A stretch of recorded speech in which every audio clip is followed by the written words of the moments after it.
Practically a brand new one.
Death Metal Podcast.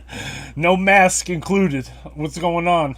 The face is here. I don't need the mask. We got a special guest today, Mike from Ruin, a maniac. What's up, brother? What's up, fucking creep? What's going on? So this was spontaneous for both of us, I think, because I didn't really plan to have a guest. So hey, man, I always try to invade your fucking show if I have a night off because I work Saturdays a lot. So it's cool, brother. So I mean, you know, I'm gonna come on here and just entertain the freaks that come on and talk in the chat. You know. Fuck so what's up, everybody? I see Aaron is here, and then John Lincoln. I'm glad you're doing better, brother. I heard you had some heart issues or something. Who did? My man John Lincoln here. I'm glad that you're doing well. Oh, John. Bro. Scooter, exactly. What's up, John? Hopefully you're feeling better, brother. I saw that, yeah. Sweden versus Sweden with Expulsed, veiled in the mist of mystery versus Putrefaction, painful death. Come on, Putrefaction. Landslide, dude. I know, man. Not even a fucking question, Jeff. Even the one with the cover of the Expulsed is kind of weak, right? Hey, Expulsion's cool and everything, but they're not What's up, fucking Megan? Putrefaction. Yeah, they don't sound. What up, Megan?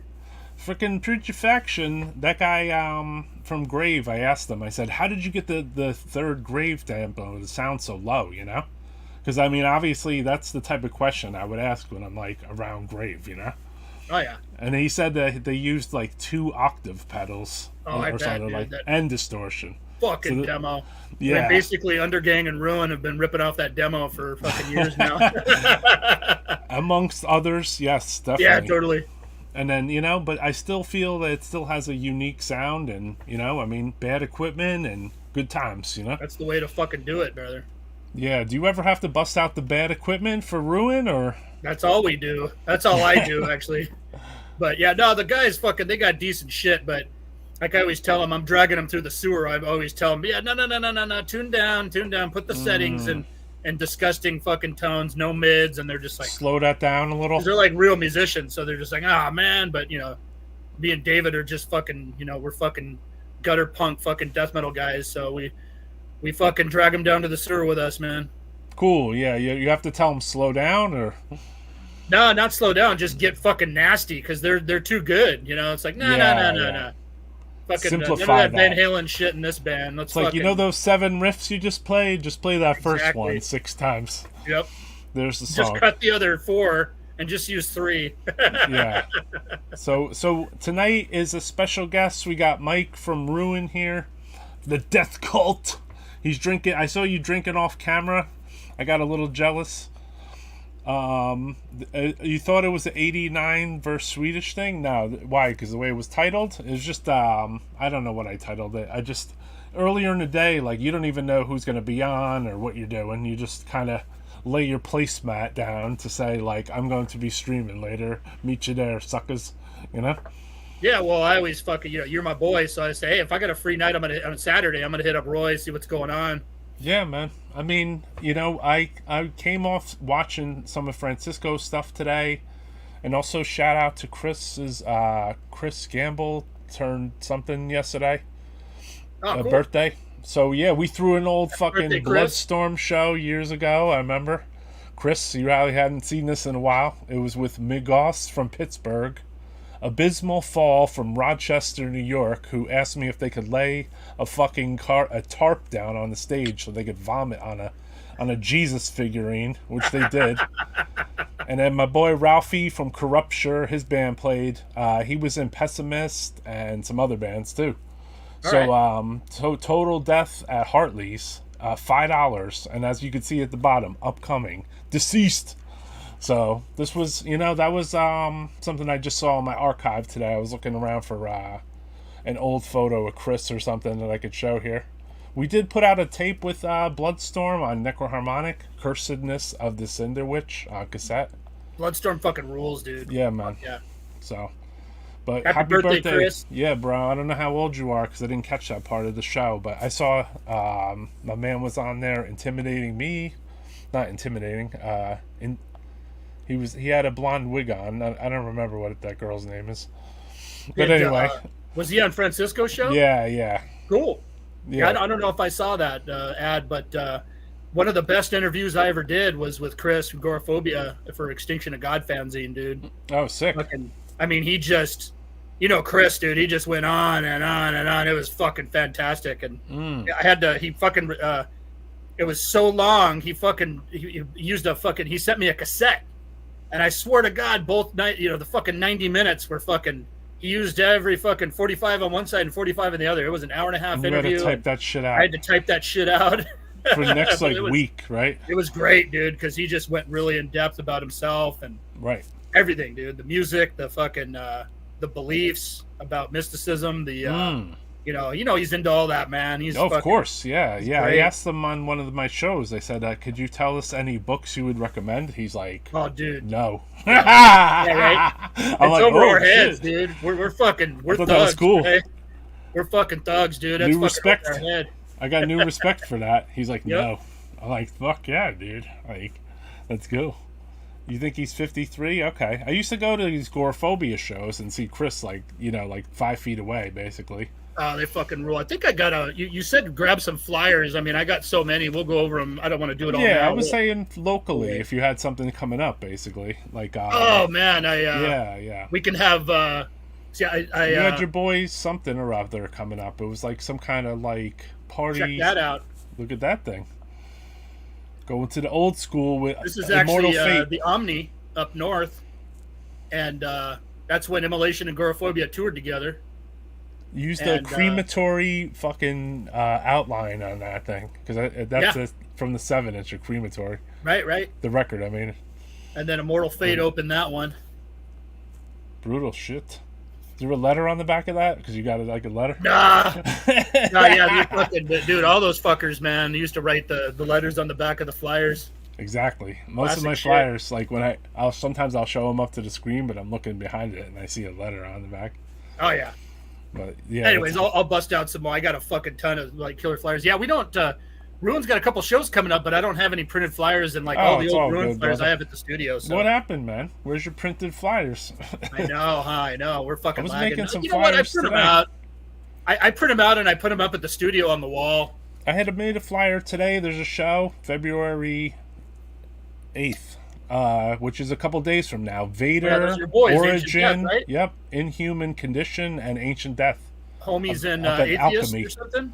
Yeah, my boy joined Atheist. He was just out in San Diego, and I think they just did a show out there or something. Or he was practicing in San Diego, and they did a show somewhere nearby. I'm not sure where. Yeah, I'm connected with dude on Facebook, man. He's cool. You know, I don't really know him, but, you know, I see his shit, and he's fucking killing it, dude. That's fucking badass. Well, him and Derek and the other members, like, they are connected very well, considering there is an age gap in the band, you know, but, like, musically, like, I heard the new stuff, and it's phenomenal, man. They definitely take it to a next level, and definitely happy to work with them, too, because they're cool dudes, and gives me a chance to talk to Derek more often. Yeah. So also, shout out to Skip from Headrot, because we talk a lot too, and he almost took me to see some football game or some whatever the fuck it was in Buffalo, but then they got knocked out, or he went, or I don't know what happened. Was he in the Bills Mafia? I guess so, you know. And then he's like, I might not, my daughter, something, tickets. I was like, listen, if you're shit stuck, pick me up, I will go to that show. I don't care if it's 30 below. You're going to be out there with your shirt off, your fucking number 12 Jim Kelly on your chest. Yeah, exactly. All I have to do is shave my chest, and then there I you can go. have the 12. Put the 12 in there on the fucking chest hair. Yeah, exactly. Oh, you're talking about the room poster? Yeah, it's just it's an old Nightmare City flag. So they use that art for a couple things, actually. They used it for something like you said. Anyway, so we're gonna play some music. Mike's here. We should have gave Mike control of the mic. Mike gets control of the mic. Nah, just play your shit, man. It was funny too. The singer of Stabbing's definitely prettier than I am, because you put Ruin on first, then Stabbing came up after that. I was like, that's definitely not me, man. That was one of the last shows towards their old lineup. I think they put a new lineup right after. Yeah, I think so. Bridget's cool, dude. The singer, she came to the Ruin show in Houston actually, and she hung out. For sure. And it sucks because the next night in San Antonio we played, because Aaron brought us out, and Stabbing was played the next day. Right. And they stole half of our fucking crowd, and she was like, "I'm so sorry," and I was like, "Ah, it's all good. Shit happens." And, to be honest with you, it's like that show was kind of a brutal death metal grindcore show, anyways. I was like, we're fucking dirty ass old school death metal. I don't know, like we even have the same fans, maybe. Yeah, it's like two systems of fans. You already know it. It's different fucking styles, So I was like, hey, big thing, man. But yeah, she was cool as shit, dude. And cool, people, if they want to go to shows, they're going to go to them all, basically. Mm-hmm. That's the way I look at it. So let's play this for Mike, too. Here we go.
So does that bring out a lot of memories back, brother?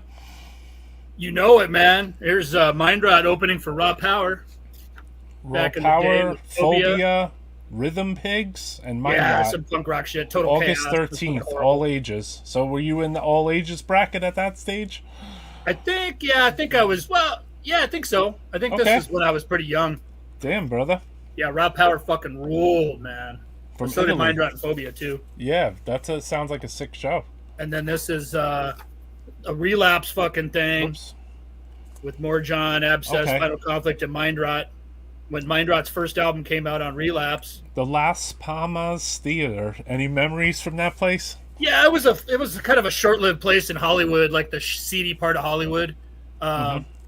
It was cool. They didn't really have a lot of shows there. It was kind of bigger. They had bigger shows there, and that was like a big label showcase. Ooh. And then here's when Master. I got 2 fucking Master flyers because look. we had to have 2, you know. And then there's 2 different lineups on there. One has Phobia and one has Excruciating Terror, too. It's the same fucking lineup. It's just they moved the shit around. around. I see. They moved the logos around. That's Yeah, right. yeah. Gotcha. I think Excruciating Terror made this one, and Mindrot probably made this one. $8. This logo has the fucking old ass Excruciating Terror logo, the first one, and then this has the later one. I was gonna ask if that bottom one was the one they like, because remember when the people would not have the logo and they would draw a logo on there? Oh yeah. You know, like you didn't have the band's logo. Like Fleet would do that. A lot of people would do that. They would take the band's logo and they would fucking draw it on there. Here you go. There's a fucking letter. Letter on the back. Letter on the back. Letter on the back alert. Excruciating Terror. Fuck yeah, dude. Oh yeah, this is remember Jerry Vicek? Fucking what fanzine did he do? Real Sickness? Real Sickness. That's fucking this is a letter from Jerry. Oh dude. I mean He's his a cool letters dude. were like freaking 16 pages long, dude. Dude, no shit. I think that's why I have 2 flyers, because he wrote on both of them, and fucking I think there's probably 4 others that because he was trading with me and Bart from Extinction of God too, so because Jerry had a lot of good shit, videos and demos, so we were doing a lot of very long letters. Like I have intensely long letters on there.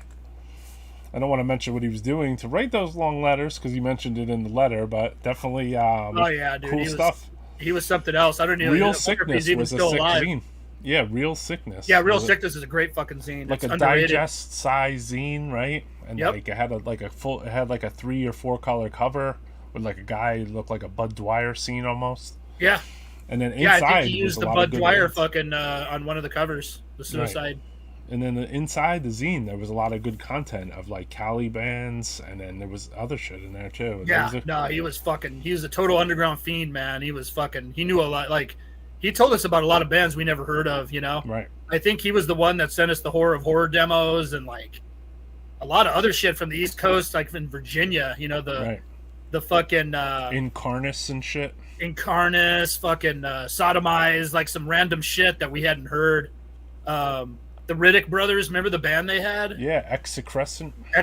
Yeah. Whatever, I forget, man. Of course. I mean, it's like, how many band names are you going to remember? I'm fumbling the ball constantly, dude. That's a fucking long-ass name, too. A lot of brain cells ago. The reason I probably remember is because they sent me a black and white photo of the 2 brothers, and it's cool because, you know, they're twins. And Execration. The band's name is on the back, so it's the only reason I remember it, probably. Like, if you ask me what his fanzine was, I don't remember that. I remember his art being on the early, like, Internal Bleeding flyers. I would see it and stuff.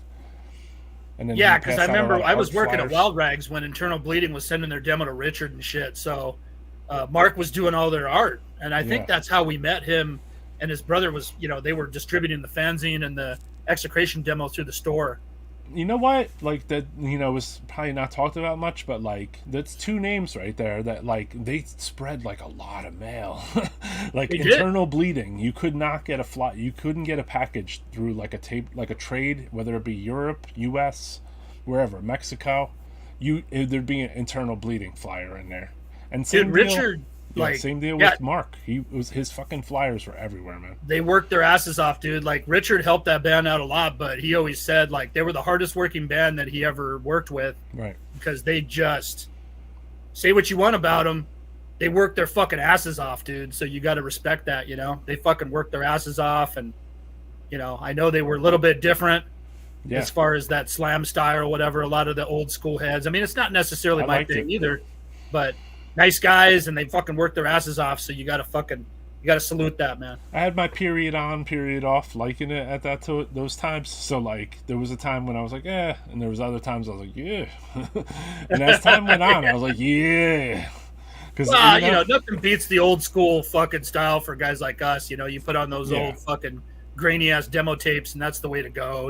But it was different when, like, say, like a Suffocation was around, and internal bleeding and pyrexia, and these bands kind of had like a similar vibe, kind of, and like you got a different vibe even from their fans then, and then they were tuned up too, and they weren't. I don't know, they were just different, and they were definitely what became a certain death metal. Right. Well, let me. Here's Suffocation and Dismember toured together, and I think Vader was on the tour too. This is at Bionic Records. My boy Mike. Nice tree down there. He owns the Bionic store I like now. how the stuff's all cut out. Like you could see that he cut out the Suffocation logo by like an X-Acto knife or something. Cut and paste, man. Yeah, exactly. And same with the Dismember one. And then they played Orange County out here. I mean, they played LA too. I think they played. Oh fuck! I think they played the same night as like a other big tour. I don't think it was Autopsy. I think that was when Incantation and somebody else was in town. I like Autopsy played the same night. That's when like LA that happens. It's been happening for years because LA. Same thing in New York, dude. Like, oh yeah. There's so many fucking tours passing through. So sometimes two good bands play on one night. Oh yeah. I like when you were showing that flyer, it was laid out in like a landscape view instead of like a regular up and down one. Yeah, it's like that made it extra cool, Yeah, this was unique, man. So yeah, this is my buddy's record store in Buena Park, California. Bionic Records. I have Bionic. They still around? They are still around. Ooh. So support them. Go to Bionic. They're on Instagram, and he's always doing posts. Shout out to Mike D, man. That's Bionic Records is sick. Used to go there a lot. All right. Yep. Kinko's, it's one of those things. Mike's old school. Lewis? Like Mike's like us, Roy. Like he's fucking old school. So he's a Tape Trader fanzine guy, and he's an old grizzled vet. Fucking, you go in there. If he doesn't have it in the store, he'll order it for you. If he can find it, he'll fucking get it. Scissors. Got my scissors, So tonight, like we said, this was impromptu to have my guest on. It's cool to talk about some old school metal. I appreciate you, man, for letting me fucking invade again. We're gonna play some newer stuff too. I was just checking this band out a little bit. They're on Extremely Rotten with a newer tape, and it's good if David's putting it out. The tape, but this was some other stuff they had. David's got.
So that was Elitist. Yeah, that's on Extremely Rotten. I think this is the same exact release. This is a cassette version now. It came out last year or something, but that's cool, man. I mean, that's kind of outside David's wheelhouse for the usual stuff. A little bit. I mean, but at the same time, it's not, you know, because it's also the Broder stuff that they put out recently is, you would think it's outside his wheelhouse. I had asked him about it and said, like, what's up with that band Broder you signed or whatever? And I'm like, their lyrics are in Dutch, right? He's like, yeah. And then I was like, oh, okay. Because the shit's like really screamy and it's different than that. I was like, it was different for him too.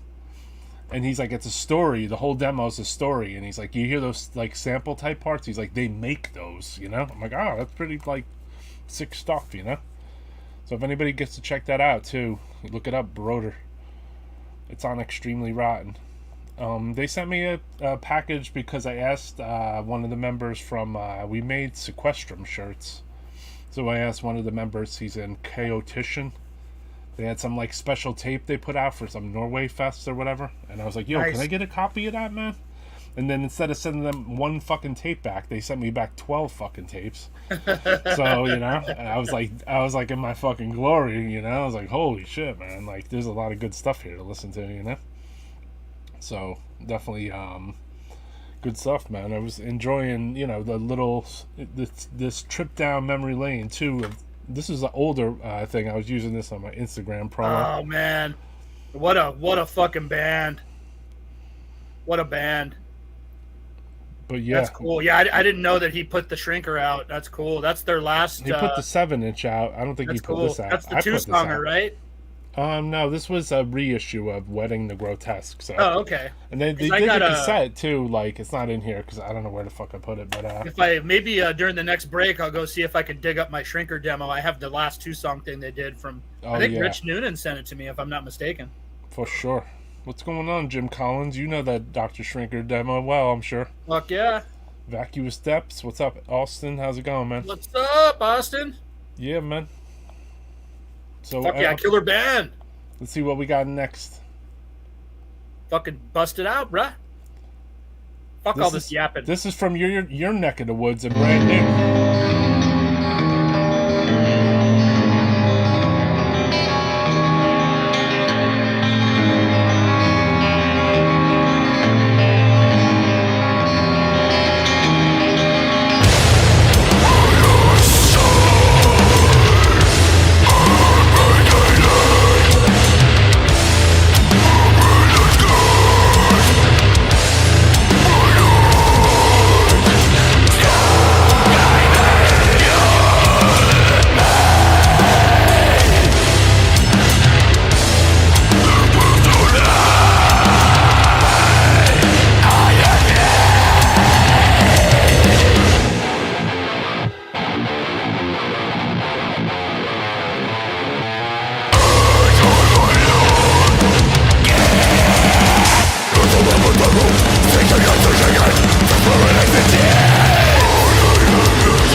Civerous. Yeah, man.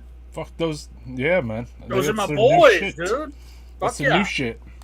That's the my first boy, time I the even singer, heard it. fucking the Lord Fowl. He fucking designed our Ruined Cholo jerseys, our red jersey pieces. Nice.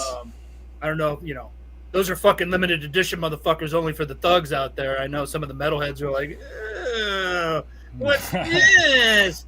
It's like, you can't go into Mobb Deep's fucking neighborhood fucking without that shit, motherfucker. Right. You can't go into Queensbridge without a fucking gangsta-ass Ruin jersey. Yeah. But I think anyway. there was a few chats ago that somebody was talking something and they said, you know, you can't wear that Snoop Dogg ruined shirt. I'm like, get the fuck out of here. You know? Hey, look, man, anybody that fucking talks shit like I ain't that, looking for any credibility. fucking tell them to fucking come talk to me, man. I'll have a little Yeah. chat with them. It's all good. It's just, I don't, We got you the know, Snoop, like, we got the everyone Ghetto has Boys, their own we got the opinion, Tupac too. So Biggies. Fuck you, man. Listen, everyone has their own opinion, so, like, I'm with that, too. So, Yeah, like, I don't give a fuck what the Have fuck fun with people that shit. think. And those motherfuckers, people fucking ask them, you know, they ask us for that shit because we make little sticker designs and shit like that. Oh, you should make a shirt of that. So, hey, all we give a fuck is about All I know about is when our someone quote. gets dark like that, when I'm local with them and they're in my face or something, they get hurt basically. So Right? like, Right? it's happened so many times. And how, but then again, Roy, in this day and age, how many of these shit talking motherfuckers are going to say that to our face? I mean, just it happened at Maryland Death Fest even. So I mean, you had to rock like, somebody? It happens whenever. No, I'm just saying, like, You things came out of happen. retirement?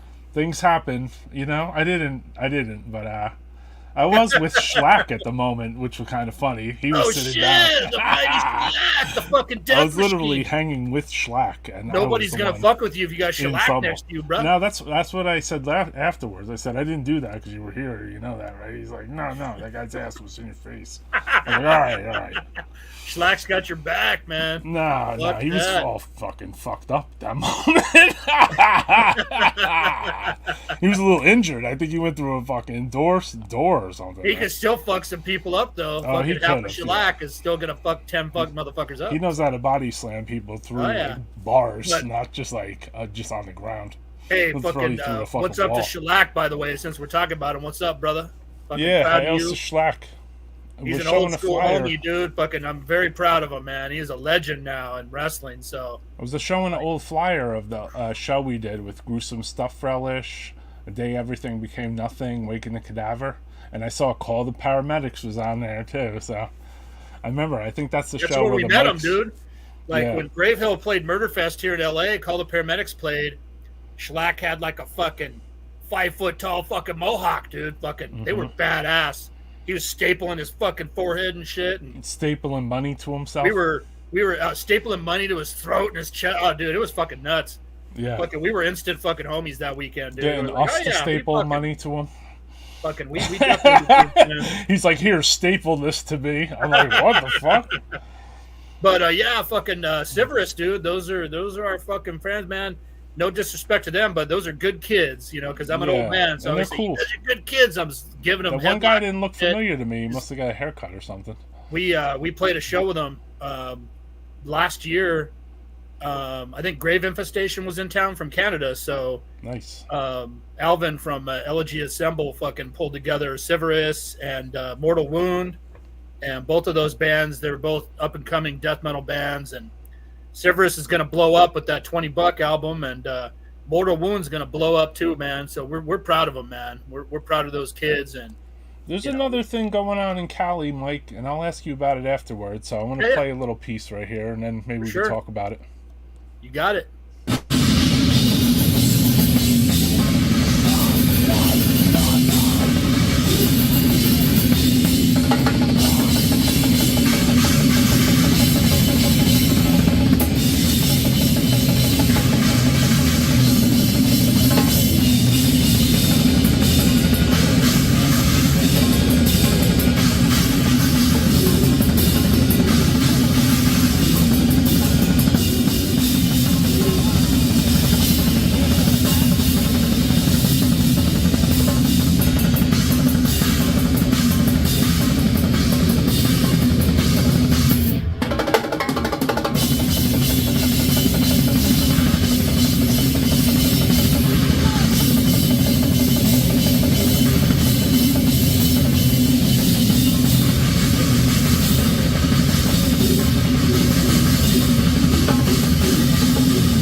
So there you have it. There's just 2 songs, though.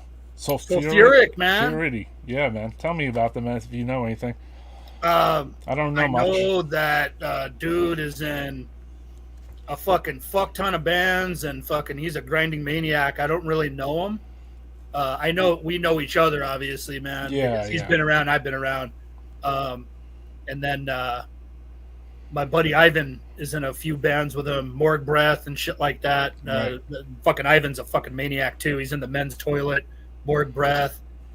He was in Malpractice Insurance, which was a fucking like terrorizer, Fear of God fucking grind band here in LA. Neil from Fatalist was in that band for a bit. Right.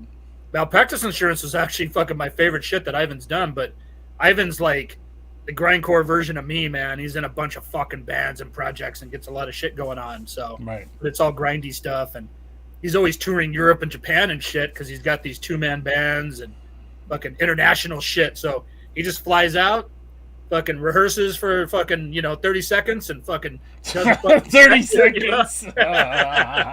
And he sounds awesome because he's fucking talented as fuck. So it's like, you motherfucker, man. Pretty funny. That's what I need to do. I need to fire everybody. Fucking putrid pilot.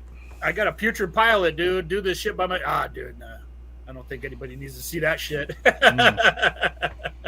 But yeah, no, there's a fucking. That's what I was gonna say. There's one of the band's name was Men's Toilet. Men's Toilet. That's I mean, if you're into noisecore and fucking like grind noise and shit like that, that's up your alley. I mean, I know you're down for 7 minutes of nausea and the old anal cut and meat shits and shit like that. So you'd probably like Men's Toilet. Look them up. I don't like men's toilets, but yeah. Well, who does, man? Fucking men's toilets are fucking absolutely disgusting. That's where George Michael spends his time. Right. So anyway, we're going to go back in the past a little bit, probably to 93. This is bring back some memories for you guys from Mike.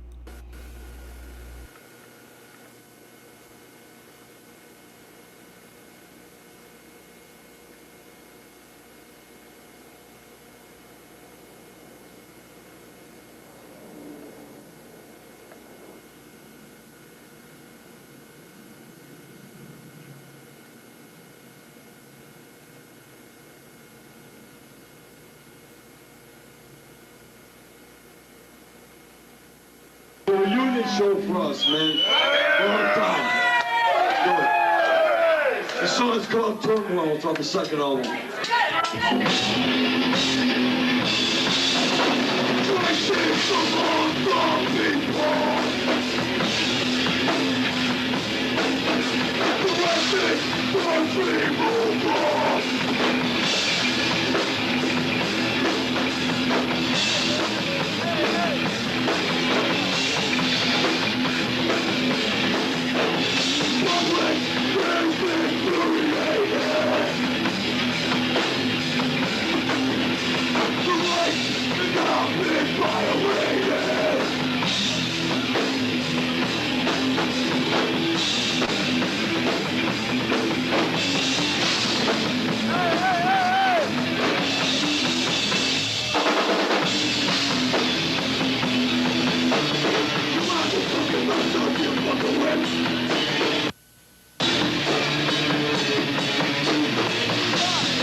Yeah!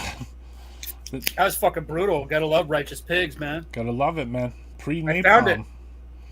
Oh, there's the demo. The third demo. The last one. The one that was supposed to get them signed to Earache. That's it. Along with the additional song that only came out Two-songer. later.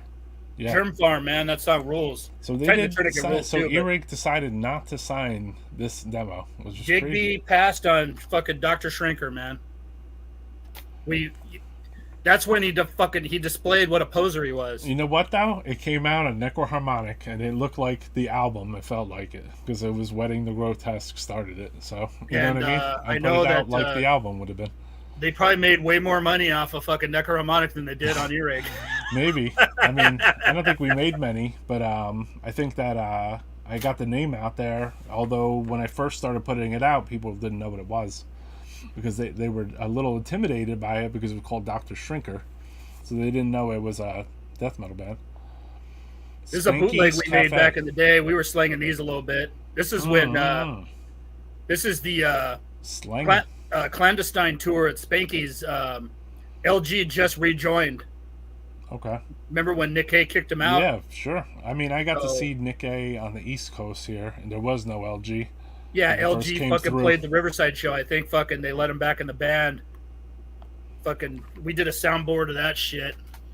Cool. I was that digging old for the club? Shrinker, and I was like, oh shit, look at this. What was that club all about? Spanky's in Riverside was a fucking sandwich shop, dude. Okay. Um, You gotta love it. yeah, I had to get the Carnage demo out. But Riverside, Cali. Riverside, Cali. Yeah, it was a sandwich shop in fucking Riverside, California, which is like a fucked up, weird college town out in the Inland Empire. Fucking So in the middle Tweakerville. of two bands, you stop and get like a sandwich or something? You stop and get a sandwich. It was kind of funny when who was it? Gorguts fucking their first tour, the Considered Dead tour. They opened for Cannibal Corpse on the fucking Eaten Back to Life tour when they first toured. So both bands just put their albums out, and so they toured together. And Luke from Gorguts was like, "Hey, you know, in that Canadian accent. Oh, well, don't you know? It's nice to play a sandwich shop. Don't you know? You betcha. This is great, eh?" Yeah. We were just The like, bands wow, are like it's like, oh, alternating shit. between sets to like grab And sandwiches. he's just like, you know, fucking getting all brutal and shit. Fucking, it was fucking funny. No, they were great. Fucking both bands. One were band fucking like great. goes on stage, another band's getting sandwiches while they're playing, and then the other band plays, and they're getting Nah, sandwiches. you know what? They're like, this place is fucking great. That was this crazy dude, Izak. He's a legendary dude. He ended up putting the Corona Showcase Theater together, and that's where McEntee always brought Incantation. They used to play Corona all the time, but like Mortician, Immolation, Right. every band, the fucking At the Gates Dissection tour passed through there, Morbid Angel. So Izat started with Spanky's out there in Riverside, which is by the fucking Riverside University, Riverside City College. I forget the fucking name of it, but anyways, it's a big college area out there in the middle of nowhere. And you used to have to take this, you know how LA is, man. It's all on grids and shit. So I don't know. you got to take the fucking freeway for 5 fucking hours with all the traffic. Right. We'd go out to fucking Riverside, deep into Riverside, to go to fucking Spanky's because they had these fucking death metal shows there, man. So You got to travel where the party is. that That's was the it. bottom Back line. in the day, it was few and far between. I didn't have death metal fucking. You know, there was fucking death metal shows, which I'll show you some flyers with some of the backyards. When we had to go from New Jersey, it was super close to New York. You could see New York, everything. Yeah. But to get there, You guys had a lot you more had to bands drive too. forever, dude. Like, Not only did you have fucking all the tours passing through there, but you had a lot more local bands that ended up being fucking amazing. So yeah, we that's had cool, that. though. Yeah, You know? you know, if it was anything like you growing up, like I would go to like 3-4 shows a week. You got it, dude. You got Easily. it. No, It could easily, be for 5 sure. to 6 a week. For which sure. is crazy to think. Yeah, to go to no. a show Sometimes we were every going night. to shows every fucking night if we fucking could. every night, dude. There's the Carnage now. Nowadays, guys can't even fucking move out of their fucking house by the time they're fucking 30, much less fucking go to a show every night. Oh yeah, I mean, I can't go to fucking shows every night anymore either. So Joe Lewis no. from Vital says he booked all the killer shows, so I guess Vital played out there too, you know? Vital Remains. I guess so. Yeah, this is Joe Yeah? from Vital right here. Oh, okay. What's up, Joe? How's it Fuck going, yeah. brother? But the Day Man Lost is the superior demo, but this is fucking no slouch either. This is 1A right here. This is the straight up death metal stuff, you know, Fucking without the A, grindcore dude. influences, but it's still great. Only 2 songs. 2 songs, Thomas Skogsberg. and then I found this. This is the only thing I Ooh, like. I'm that's just like a sorry, all cube. you death metal nerds, all you tech metal nerds. I don't like the key or any of the other shit. That's just me. But I know some of you fucking assholes jerk off to fucking Nocturnus, but you know, this is the only thing that they did that I like. But I don't jerk off to them, but I enjoy some of the music. Well, I wasn't really speaking of you. But never then really I found heard- this too, the fucking seance demo. That's pretty cool. I never heard Nocturnus AD, so This Oh, is that's all that's fancy, an dude. These interesting one. fuckers, like, they went out all full color, fucking Yeah. professional tapes and shit. I was like, that's Swedish, right? yeah, the Swedish band Seance. They're pretty fucking cool, man. Fucking, I know a lot of people love them. I mean, you know, it's more thrashy. What's up, Dan Ferguson? This man knows. Yeah, Dan. No, what's up, Dan? Fuck, I haven't talked to Dan in a while, man. Dan rules. Go back. Cheers, man. Dan. Dude, definitely, dude. The key rules. Somebody made a fucking. like, one song on the thresholds. It's a sub. Fuck that album and fuck the key, man. What's wrong with you, Roy? Quit jerking off to that shit. Like I said, I don't jerk off to it, but I like Nah, a few I don't songs. give a fuck. You motherfuckers They can jerk won me off to over whatever you want live. to jerk off to. Just don't do it around me. Yeah, and- you know what? They won me over live because, like, when I first heard the key, I was like, "Oh, what's this keyboard? Oh Look, no!" man. You know. And then Look. I got to see them at Streets, Listen, and they had Roy. no, it wasn't at Streets. It was at World Stage, and they had to set their fucking drum set in front of Morbid Angel's drum set. Morbid Angel's drum set was huge, dude. So like, you expect Nocturnus to get like some kind of like, you know, stage presence of Yeah, like Morbid Angel was all rock stars. yeah, back so then, man. basically, Nocturnus sets their fucking drum set up, like, and there's almost nowhere for Nocturnus to move around on the stage. So, like, you know, being able to see them that close, and then when the keyboard part came in, I was like, oh no, here it comes, you know.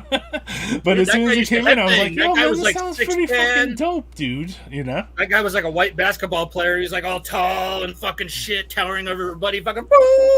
It was just interesting His live. fucking mushroom hair was all fucking headbanging. He was getting into it, man. That was the best part of the band.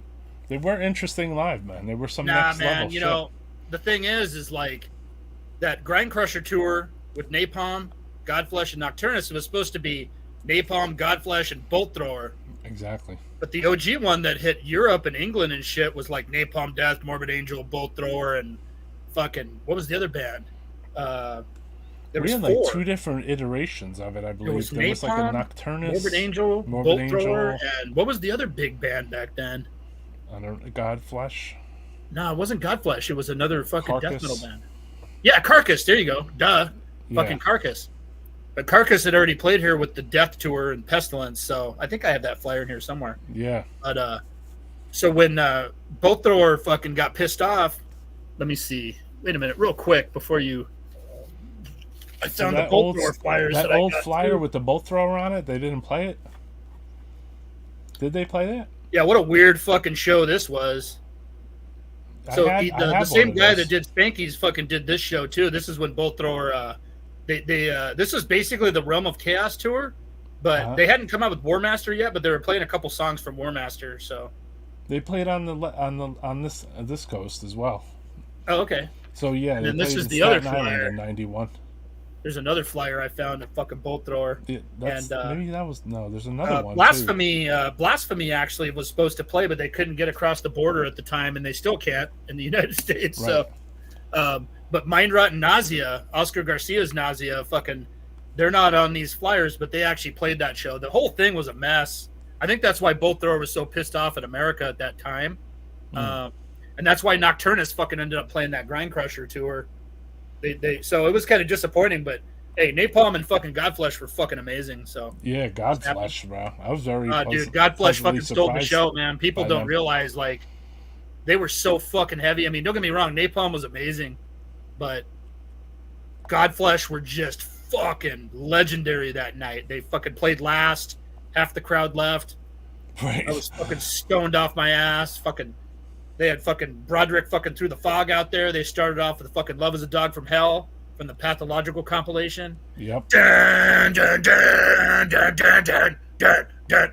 It's still one of the heaviest fucking shows, dude. The guy's got one guitar, and they got a bass player. Yeah, and a 2-piece. It's like Cyanide. Like, how the fuck is Cyanide so heavy? They're a fucking trio, dude. You know what I mean? Like a 2 or 3 piece, and then like a fucking drum machine. 2 or 3 pieces. Like, holy fucking shit. Cyanide and Godflesh are fucking heavier than fucking 99% of bands out there.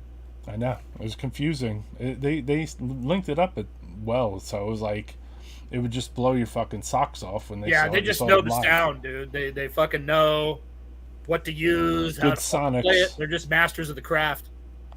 You got to fucking respect it. Yeah, I mean you have to respect when a 3-man band with a drum machine blows your socks off. So we're gonna play something that's new, actually. It just came out last week. Squelch.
Some fuckers. What's up, What's up, fuckers? motherfucker? Fucking Cardiac Arrest. Fucking in the the house. best death metal band fucking around, baby. What's up, Adam? That's Going probably on, Adam. bros? How's it Fucking- going, man? That's my favorite fucking band right there. Cardiac. This is another fucking Jerry Vicek fucking flyer. Funny enough, this Oh, is the shit. fucking Entity demo, dude. Two color long sleeves they had too, huh? Oh, dude, their fucking Yeah. long sleeves were fucking sick. I had one, but that was like 100 pounds ago. I had the demo from them. I bought the demo. Yeah, the demo Love they them. did. That's the one with the live one. Yeah, the live demo. Oh, dude, with Jack. The You want fucking to say psychopath. something? I want to say something about that demo, okay, Mike? When I first got that demo, it like in a weird way, like it confused me a little because I was like, are those the vocals? You know? Yeah. So like when you got those certain like either it would be like say with Napalm, like Napalm Death. I remember the first time I had heard them and I was like, is that the drum beat? Like you know? And I was like, are those the vocals right there? Or is that the guitar? You know? Like I remember just being like a little perplexed. So like So Jack with was fucking- Entity did that to me a little. Jack was that demo was recorded when they opened for Autopsy at the Waters Club in San Pedro, Right. and he was blitzed on PCP, and Jack was a fucking psychopath, dude. He's a fucking gangster from fucking East LA, but like even beyond that, like he was a super fucking criminal, dude, and he was fucking crazy as fuck. Probably the craziest motherfucker that most of us have ever met, dude. And you know, man, I mean, in Jersey and New York, LA, Chicago, and the big cities, we got some crazy ass motherfuckers in the hood. And Jack was fucking, he might take the cake, dude. Like, that's the last motherfucker you ever want to cross type motherfucker, What happened dude. to that band? Yeah, like what? I remember they Well- later did like maybe one release, and I don't know Dude, if he the was fucking on it. that Autopsy thing, he was fucked up on PCP, and it was kind of fucking crazy because he fucking downed like some cup of noodles. Okay. He was a cool guy actually, believe it or not. So we're chatting with him, and he's course. older, dude. He's like a fucking crazy, Hispanic fucking Native American dude, fucking all fucking covered in tattoos. He's already been to prison several times and shit. And he's like, "Oh man, I gotta eat before I get fucked up, fool."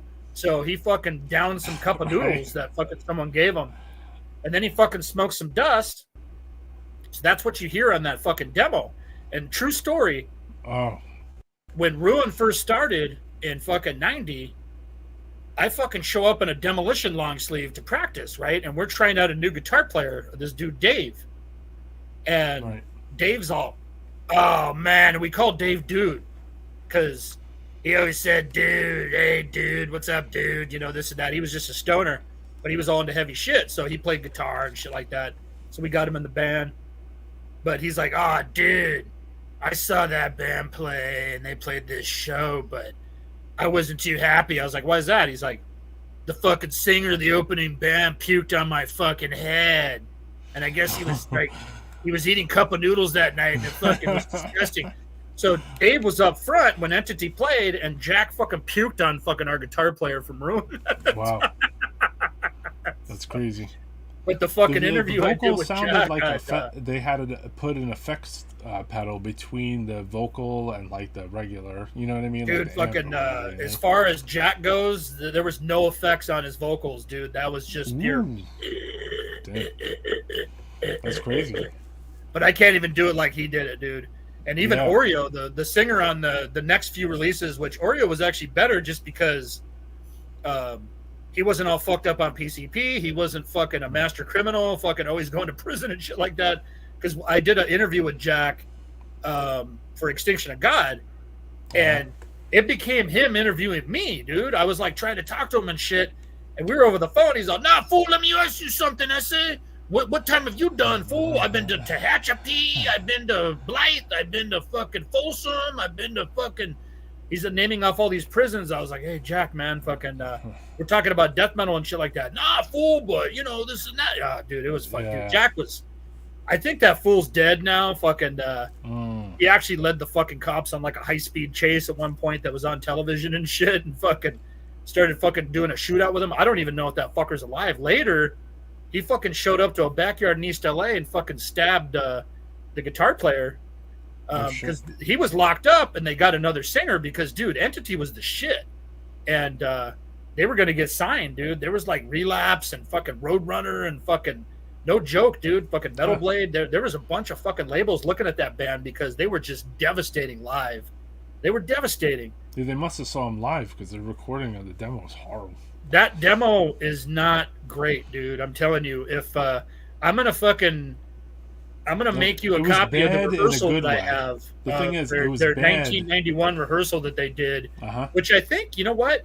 I think David put that shit out on Extremely Rotten, dude. He's got the Entity stuff on there. Oh, that's which on there? includes- I didn't realize. I that think the so, other dude. stuff I was don't on even there. know if he put the fucking demo out, but He he's put got the the- 7-inch and the rehearsal tracks, I think. Don't quote me on that, I'm but gonna I have think to he double does. check that because I have that. Yeah, on double here. check that, dude, because the 7-inch fucking Hideous Malformation and fuck, dude. Right. I think that's with Oreo, the next singer, and I don't think Oreo used fucking effects either, as far as I know. I mean, I just liked that first demo. Like as soon as it started, I was like, well, if you Splaneria can gave get the past same this effect. fucking check, what's up, Oh, yeah. boy? He's lost, you know, because he's a Yeah. neighborhood guy, so he was all fucked up, like, you know, in LA it's all gang shit, so he was like calling fools out from San Pedro and like trying Right. to claim gang shit. It was a mess, dude. So Right, it was fucking, but the music, it was an interesting live demo. badass. Bottom line, it's like, wow, they put this out. Fucking crazy. yeah, dude, but it kind of spread like wildfire just because of that, because of his reputation and like, Maybe you could talk about this because maybe you were here.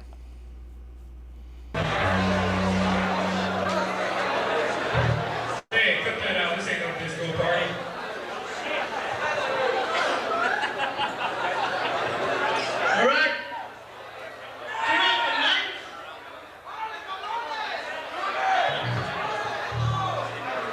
Lights off.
was the Entity demo.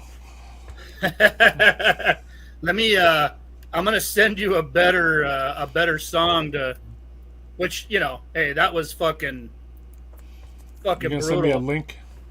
I'm gonna send you a link of a better fucking Entity. I like that song now. Like, Oh, dude, you listen to the music. there's something hard about it, like the vocals. It's hard Or as like, fuck because, whoa. like I said, that's fucking Blew my Jack socks at his off. finest, dude.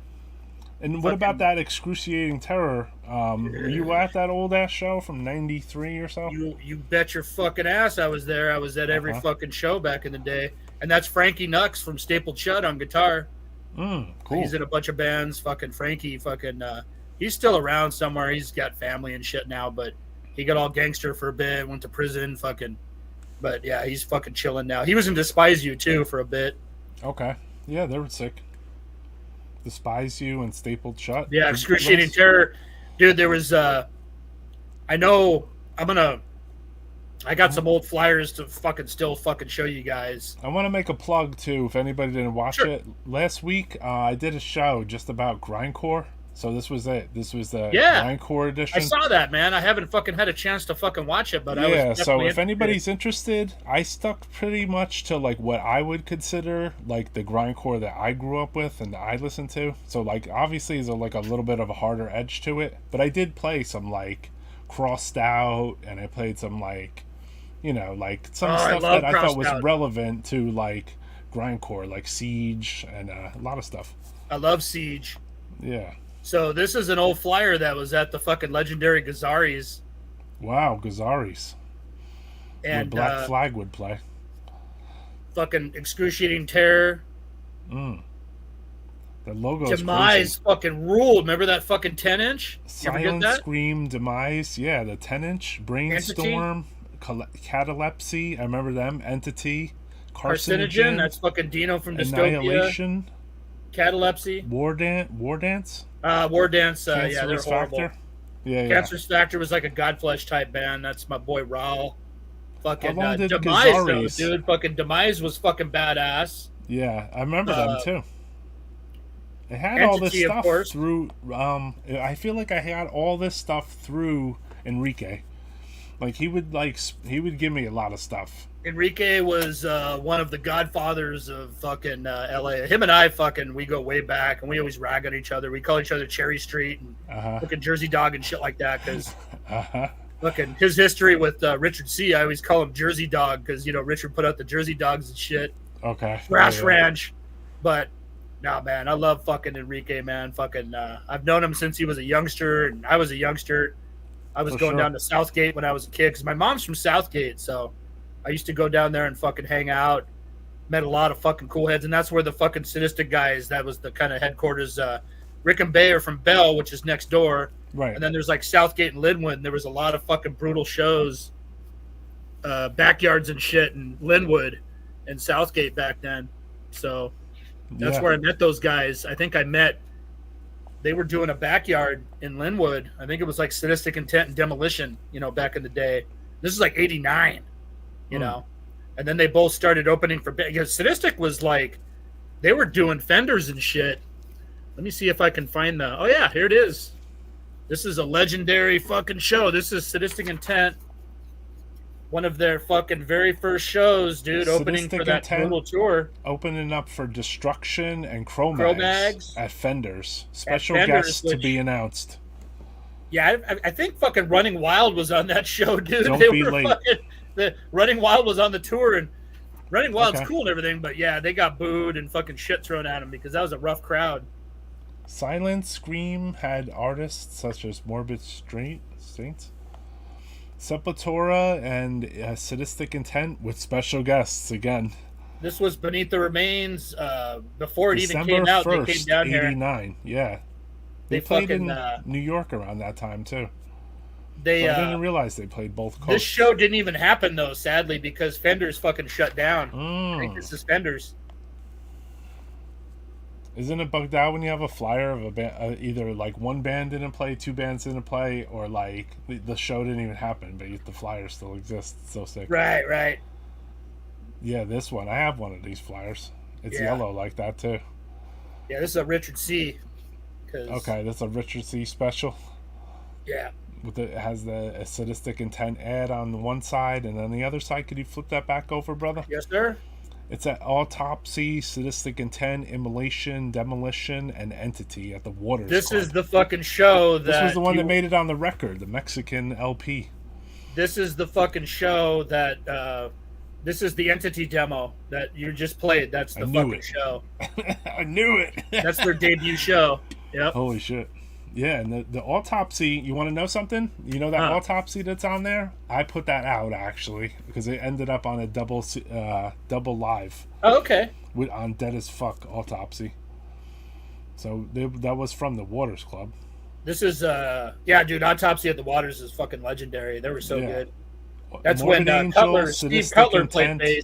Nausea. Yeah, there's Morbid Angel's first time in the U.S., and then I can't see that bottom band. It says something Atrocity. Oh, Chronic Atrocity. Chronic Atrocity. They're all right. Coming soon, Autopsy. Nice. There's another Wild Rags thing. Side. Landscape Flyers.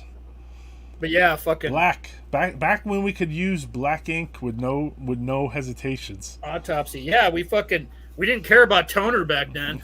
Yeah, we didn't pay for toner. We didn't pay for toner. There's fucking...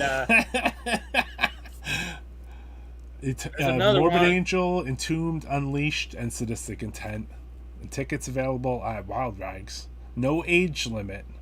Yep. Friday in 91. October Ontario, 18th. Man. The Pretty airport sick. city that smells like shit. Okay, it's in Ontario. Is that Ontario, California? Ontario, California. Very cool, man. That's super the relic, man. This Immortal is the Fate, craziest Sadistic backyard in Intent, LA, man. And Cancerous Factor. A night This of backyard, mayhemic crime, it says. This backyard, 71st and Commerce got shut down because some gangsters fucking shot some fucking metalhead in the face. Wow, and they predicted it on the flyer? Well, nah, fucking they... It says it on top, though. There was a bunch of fucking shows at this place, and then finally fucking Read the fucking top of the shooting flyer, happened, and brother. that was it. Yo, read the top of the flyer, Mike. A night of mayhemic crime. They knew it was going down. Right? Dude, it was like, those are sick flyers, brother. You kept them in good shape, too, and you probably didn't even try it, right? It was very accidental, Roy. Just like... That's what I'm saying. It's kind of funny. I had some old fanzines, but I think I sent some to Dylan, Headsplit. I don't know if he's watching. Probably not, that motherfucker. And Tony from Reborn from Ashes, because they were asking me. I was like, man, you know what? I'm not going to spend a bunch of money fucking making copies for you guys, dude. I'll just fucking send them off. Fuck it. I don't give a fuck. Gotcha. I'm not reading them anymore. I already know. I already read them. Yeah, it's all good. So it's just a lot of my fucking shit, bro. Fucking move it around. Yeah. It's just you a know rental. What, man? If I got It's a friends rental. that fucking want them and fucking love them, it's almost like they're just taking up fucking space in my fucking house, dude. I don't give a fuck, dude. Music, music, whether it be records, It's all in 7 here, inches, man. tapes, yeah, Right. zines, flyers. Some of them are just a rental, basically. They're same as money in a way. So like, if you want to spread it around to some of your friends, because like you're like, what the fuck? I had this for fucking like 35 fucking years. Dude, seriously. Or sometimes you have like a couple of them for some reason. Like you look over there, you're like, I have a whole fucking stack of these Morbid Angel flyers from like Seriously. 30 years ago. If somebody's fucking watching this shit and goes, "Oh, dude, those are amazing. Can I have those?" I might even fucking fuck. Yeah. All right. Exactly. I mean, I won't. I sent. Well, we should. Yeah, it would be. We should do the spinning of the wheel on here. There was a lot of mad people watching that, which made me Dude, laugh. I got fucking. People I are got sucked Plague in. Transmissions Volume 3, Ruin CDs. I got flyers. I got That's right. fucking We got to Ruin talk shirts. about Let's do a some release. contests, motherfucker. Let's There talk we go. about this first, though. Dude, that's the fucking Maggots fucking EP fucking 12-inch. Is that a slip mat I see? That's a slip mat, dude. Look at that. He's got trading cards. He's got a fucking gatefold, dude. Nice. Gatefold. I told him I wanted a shiny ass gatefold like Black Sabbath. Fucking, we sold our soul for rock and roll type shit. Right. And then he did fucking piss fucking yellow vinyl. Those and a look slip nice, mat? brother. And then Oh, dude, it's a insert, fucking insane everything's package, beautiful man. there. Yeah, that's some beautiful So packaging. Fucking Wise Grinds Records. Anybody fucking wants that shit? That shit was Wise mastered Grind by Records? fucking Ted Crypt, fucking Ted Tringo at Ancient Way, fucking years ago, fucking old ass ruin shit. It's Okay. got the infamous fucking 911 sample that fucking got us banned on YouTube and shit. You know, the fucking suicide Right. motherfucker that killed the fucking baby and fucking killed everybody, his whole family and shit. So, Right. yeah, man, it's fucking. We really appreciate fucking Josh at fucking Wise Grinds, man. I just wanted to give a shout out to him and Sure. fucking. It's a real super collectible fucking EP. You know how the ruin shit goes. Let's look man. at it again, bro. We do some limited batches and shit like that do. for the fucking heads. Yeah, for heads, man. They want Yep. to put out stuff that ruin sounds like homicide. Exactly, dude. This man knows. Appreciate that, man. We're not mainstream fucking shit, man. This man knows, dude. The ruin sounds like homicide. I'm gonna play some songs that sound homicidal too. Do it, brother. Let's see what we got here. Whoops. Non puoi farlo, è nostro figlio. È morto. Ora è solo cibo per sopravvivere. Non lo toccherai, è nostro figlio.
Bro.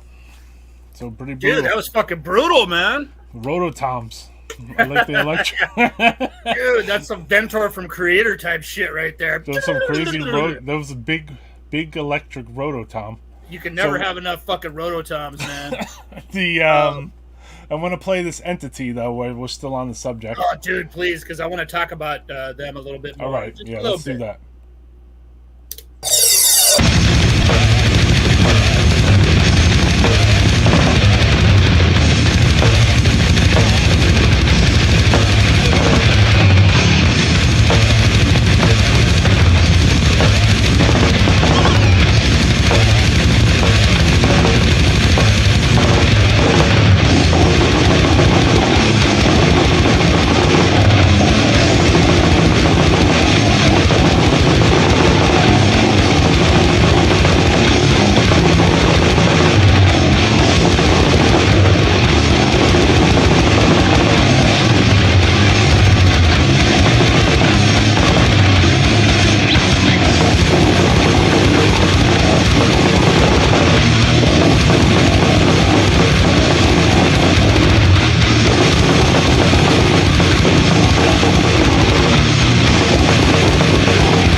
Saw Entity at the Hong Kong Cafe in downtown LA. That's what's up, man.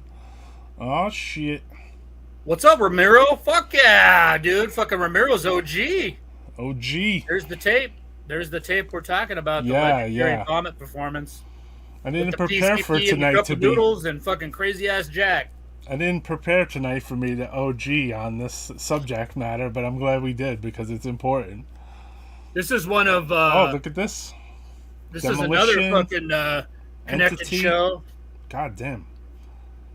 Demolition, Entity, Carcinogen, and then on the other side, Death Cult, Death Cult, Excruciating Dominion, Terror, Excruciating Terror, Cali. Noxious, Insanity? I don't think it's Insanity from the Bay Area. Okay. Yeah. Who's the headliner on top there? Is Death Cult? Okay. Death Cult. Yeah, they were on Wild Rags. Nomad Productions, July Carcinogen, 17th. man. Fucking At the Hong brutal ass Kong Low restaurant? That's what they called it back The in Hong the day? Kong Cafe, man. Yeah, why does it say low? The Hong Kong Low is the name of the restaurant. Mhm. It was the restaurant that was featured in the Cheech and Chong flick with Pee Wee. Right, okay. Remember they were doing fucking coke under the fucking table and shit? Right. It was also the restaurant featured in The Decline of Western Civilization Part 1 with all the punk bands and shit. Oh, okay. That's the So spot. they had a run where they were doing punk shows, obviously. Oh, I remember it during that. That's why that name seems so familiar Sure. to me. So the When I saw Germs, Hong Black Kong Flag, Cafe, Circle I Jerks, all that shit, they played there. immediately thought about Black Flag for some reason. And then, obviously, those shows were nuts, so they stopped doing shows for a little while. And then later, in the fucking late 80s, early 90s, just to answer Justin's question, the Hong Kong Cafe is still open. It's a different Chinese restaurant now, though. Right. So, Gotcha. yeah, Madame Wong's was another punk club, but Right. so later the fucking Hong Kong started doing fucking death metal and grindcore shows, and including fucking Jack from Entity, the LA fucking grind death fest, Right. fucking the infamous one where fucking motherfucker had a broken leg from his fucking police chase, that he got his leg shot. Motherfucker still he got out of jail somehow, which we don't know how he did. Maybe he was out on fucking bail, but somebody fucking paid his bail. But the motherfucker, he's a tough son of a bitch. Obviously, he was fucking his legs all fucked up. He was on crutches in a cast. He fucking dude. If anybody's been to the Hong Kong Cafe, there was those big long stairs to go up there to the fucking top where they had the shows at. And Jack fucking worked his way up those fucking stairs, man, and fucking he ran the fucking death fest. It was a complete mess, but it was very legendary. Wild. But yeah, man, I wanted to fucking sneak this in real quick. Is it upside down? Here we go. Here's for your grindcore episode, man. The Napalm Death demo. Yeah, Napalm Death demo. This is a fucking bootleg, Hatred man. Surge. This is a bootleg fucking from like the fucking early '90s that we fucking got from like Pat from Hellwitch or something. There was nothing around. Like there was no Napalm demo. Because like Pat in '85, there was no Napalm demo. Like you saw that later in life. Pat had everything. The recording was there, obviously. Fucking VHS, and then yeah, the recording was there, but like yeah. the tape was not actually physically there. But a lot of the stuff that we got out here on the West Coast came from Pat, fucking Hellwitch, and Paul from Dying Terror fanzine, and King Fowley, of course, fucking. Because everyone from that wrote to fanzines had the best connections in a weird way. So if you read their fanzines, and they put the connections in there, you became like the person who could connect with other people, Well, the thing is like McEntee fucking connected with me. He connected me with like the fucking bands of the time, right? So when John was in Revenant, I found out about Revenant and Apparition through Metal Forces magazine, believe it or not. Mm-hmm. I still was not deep in the death metal underground just yet, only in the local one here, but I had no idea what was going on in the East Coast. So of course, Revenant and Apparition were the first two bands I heard of on the East Coast at that time. So John connected me with like Paul Ledney, Will Romer, fucking Chris Gamble, fucking Ross and Bob, and any bands that they were into. And it just expanded like a fucking web after that, dude. And it was just like, so I always credit John. when Charlie Korn, he's the live drummer for Incantation. When he was doing the front stuff down here, the first album, Baptism Death, we were recording at Trent Studios, and he was telling me about, he was on the phone with John or whatever. Hey, tell John I said what's up, man, this and that, da da da da. But I told Charlie, I was like, because Charlie's fucking way younger, obviously, man. Right. He's one of those dudes that say he's a good kid, The he's circle is like this close, It's right, like, right. You know what I mean? Because it's like John, that drummer, Charlie, right? Sure. Everybody is like this fucking close and like this. Sure. Like it's weird. 666 degrees of separation, Roy. Man, we're all connected. You know what I mean? Forget about Kevin Bacon, dude. Like we're like everyone's friend. Hey, Kevin Bacon's rocking Immolation shirts now and shit. So yeah, exactly. The world is fucking a better place in that sense, because I think his son's all fucking into sound engineering or with bands or whatever he's doing. But dude, seriously, fucking John fucking connected us to.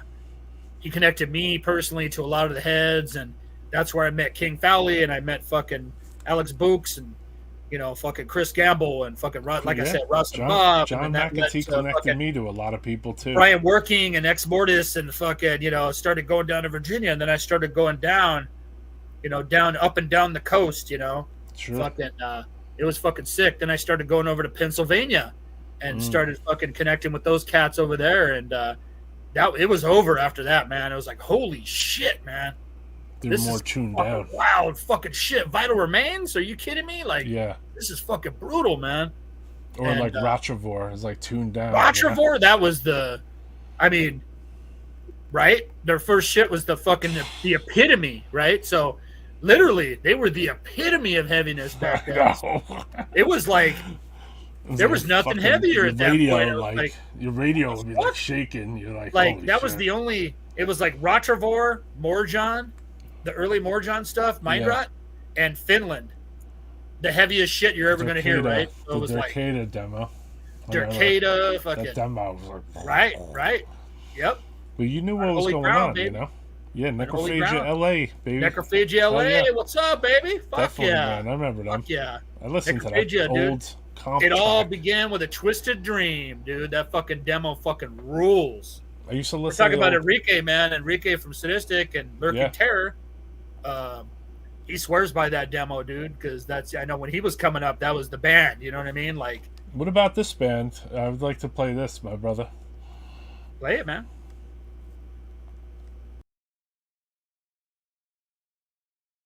Bienvenidos a un nuevo video de distorsiones. En esta ocasión les presento, como ya lo han visto en el título del video y en la imagen de encabezado del video, es la publicidad de dicho concierto. Les estoy hablando de la banda Cenotaph, banda que yo considero es la más importante, no la mejor, porque en esto de lo mejor o peor, pues cada quien podrá tener su... y los pude evitar.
Mexico.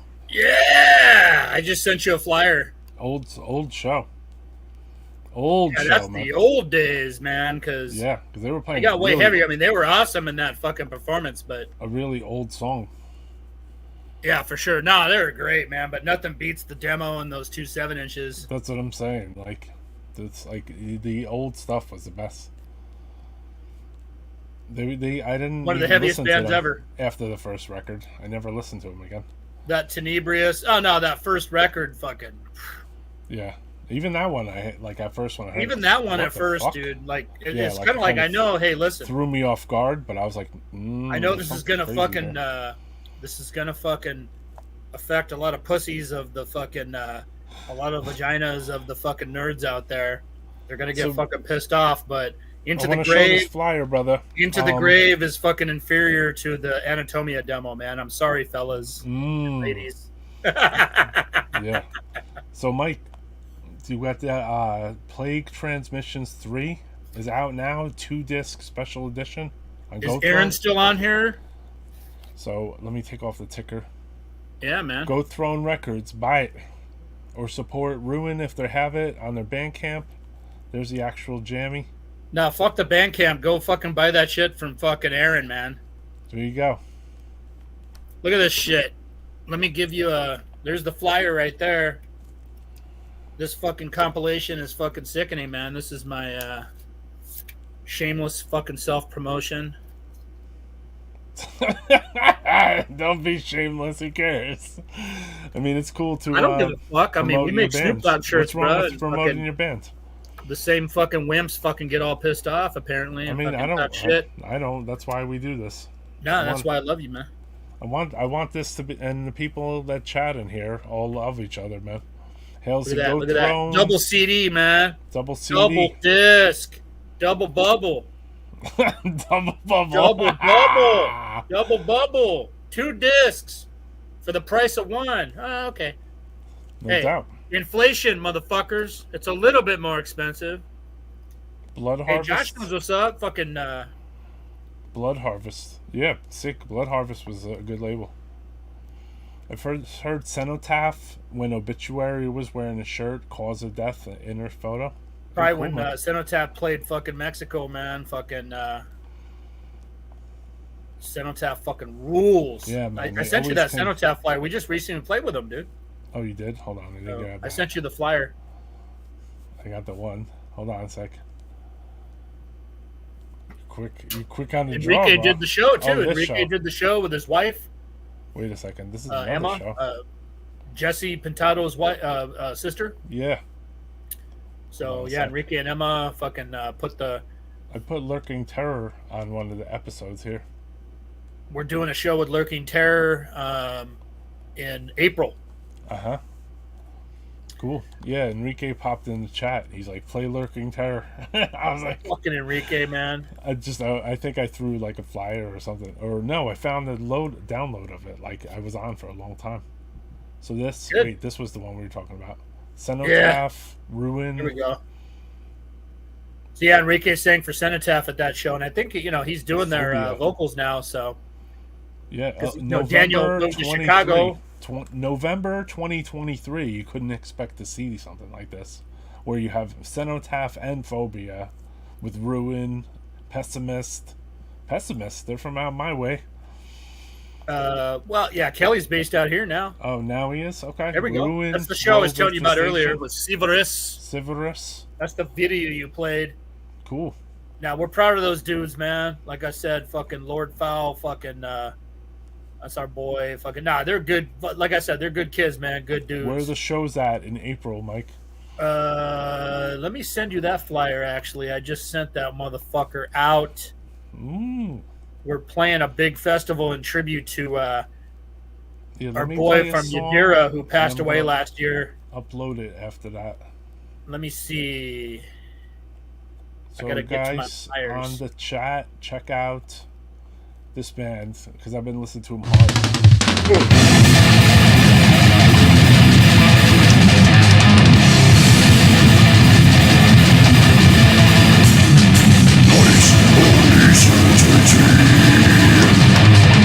Cause out to the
Yeah, man.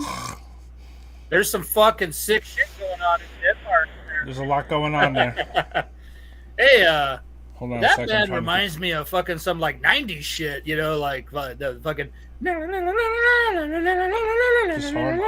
That's some fucking like eerie ass melody type shit back in the demo days, dude. That's fucking cool. I know David put that shit out too because I seen that logo around, but I never heard the band, man. That's fucking crazy. Because they got some heavy modern parts too. Yeah, they share members in Sequestrum.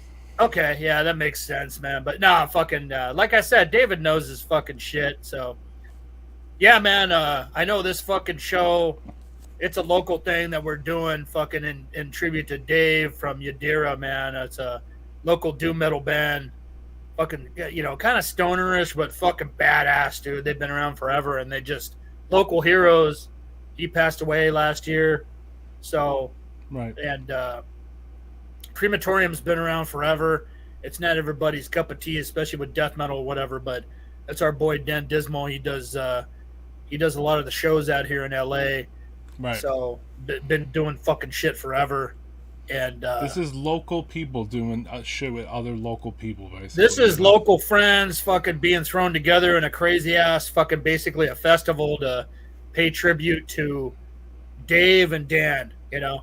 Cool. And we love both these motherfuckers, you know, in a sense, because it's Crematorium's last fucking live performance ever. Right. And Dave was fucking local fucking scene guy here in Los Angeles that fucking made a mark and right. Really fucking such a fucking nice guy and fucking sweetheart in that sense. It's important to remember them, so it's cool that for sure, man. So Dan fucking threw together a good lineup, so that's the next Ruin show that's going to be happening in April. I know somebody asked that in the comments, like, yep. What's happening in LA in April? So, James Papson. Come on down, man. Come on down. You got to roll out. He's going to roll out to that. So there you go. If you're local, bro.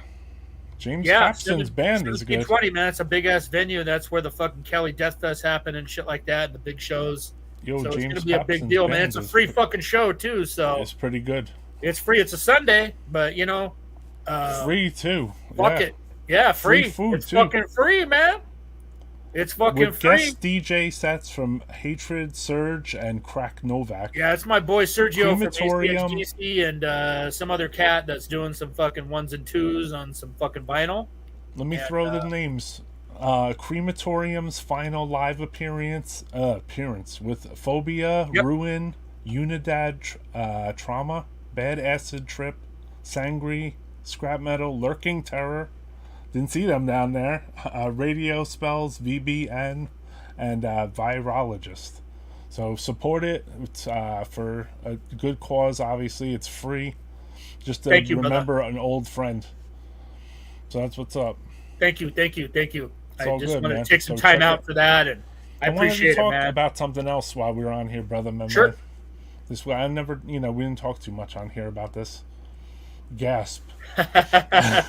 You had an earlier band before Ruin, man. Which was called Gasp, and like you had like a, you were young, obviously. So we're gonna play Gasp first, and then you could talk about it a little bit.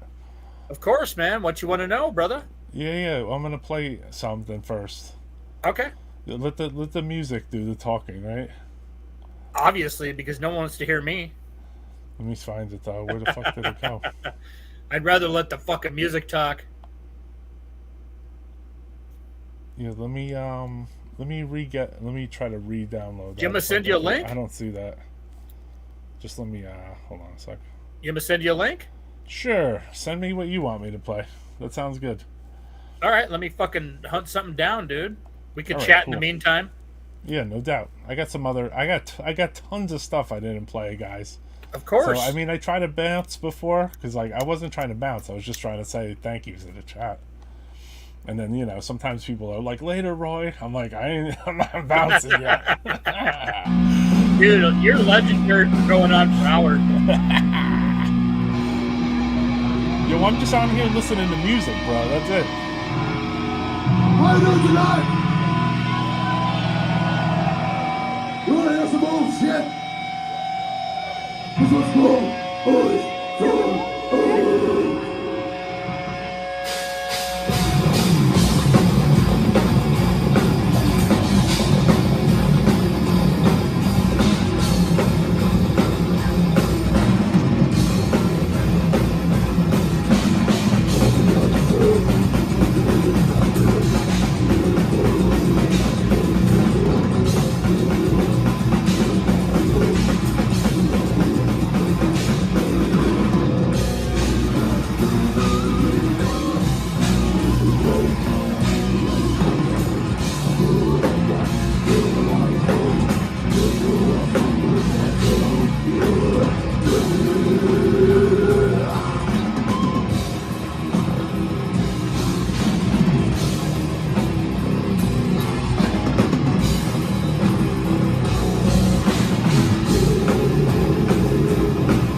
The Dutch are pretty prevalent tonight, I noticed.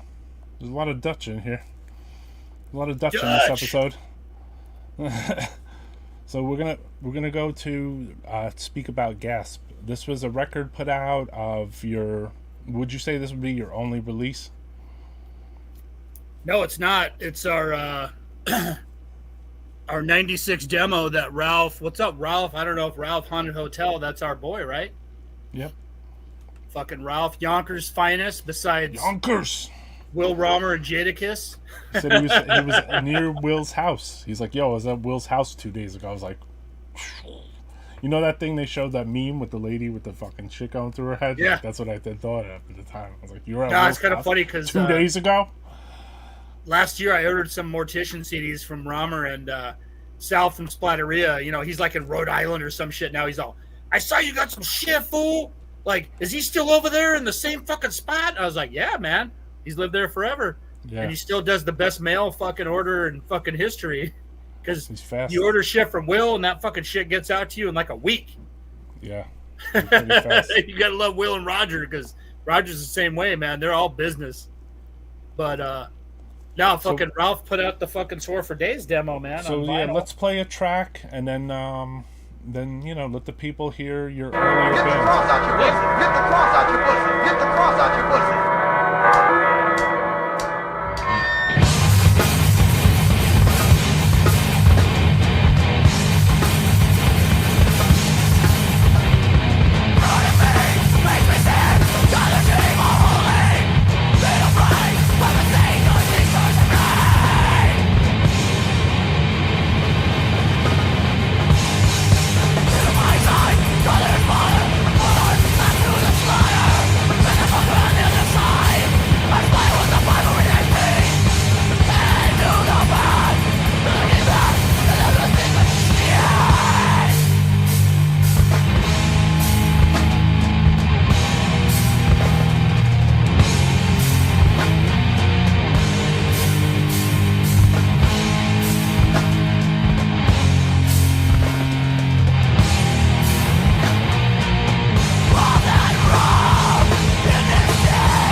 Sore for Days. Yeah, man. That was Harvest. We got Phil from Crom and fucking Chris from Despise You on backing vocals at the end, man. That was 96.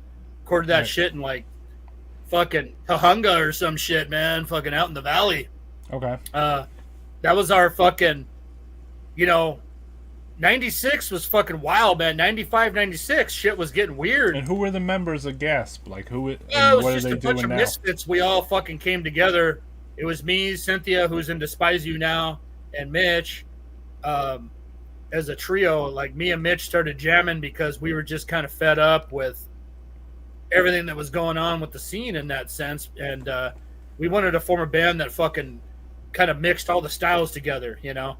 Right. Because death metal was getting weird. You know, a lot of the Earache and Nuclear Blast bands, you know, Amorphous sounded like the Doors, and Tomb sounded like fucking Death and Roll, or whatever the fuck was going on with Carcass sounded like Iron Maiden, and fucking Napalm Death sounded like Fear Factory, and it was like, what the fuck is going on here, man? Stay in the hard zones. Man, obviously. we just fucking That's good. stayed fucking like Crossed Out, No Comment, mixed with Autopsy, Sodom, fucking Fear of God, and Noise, and like fucking ambient fucking weird shit.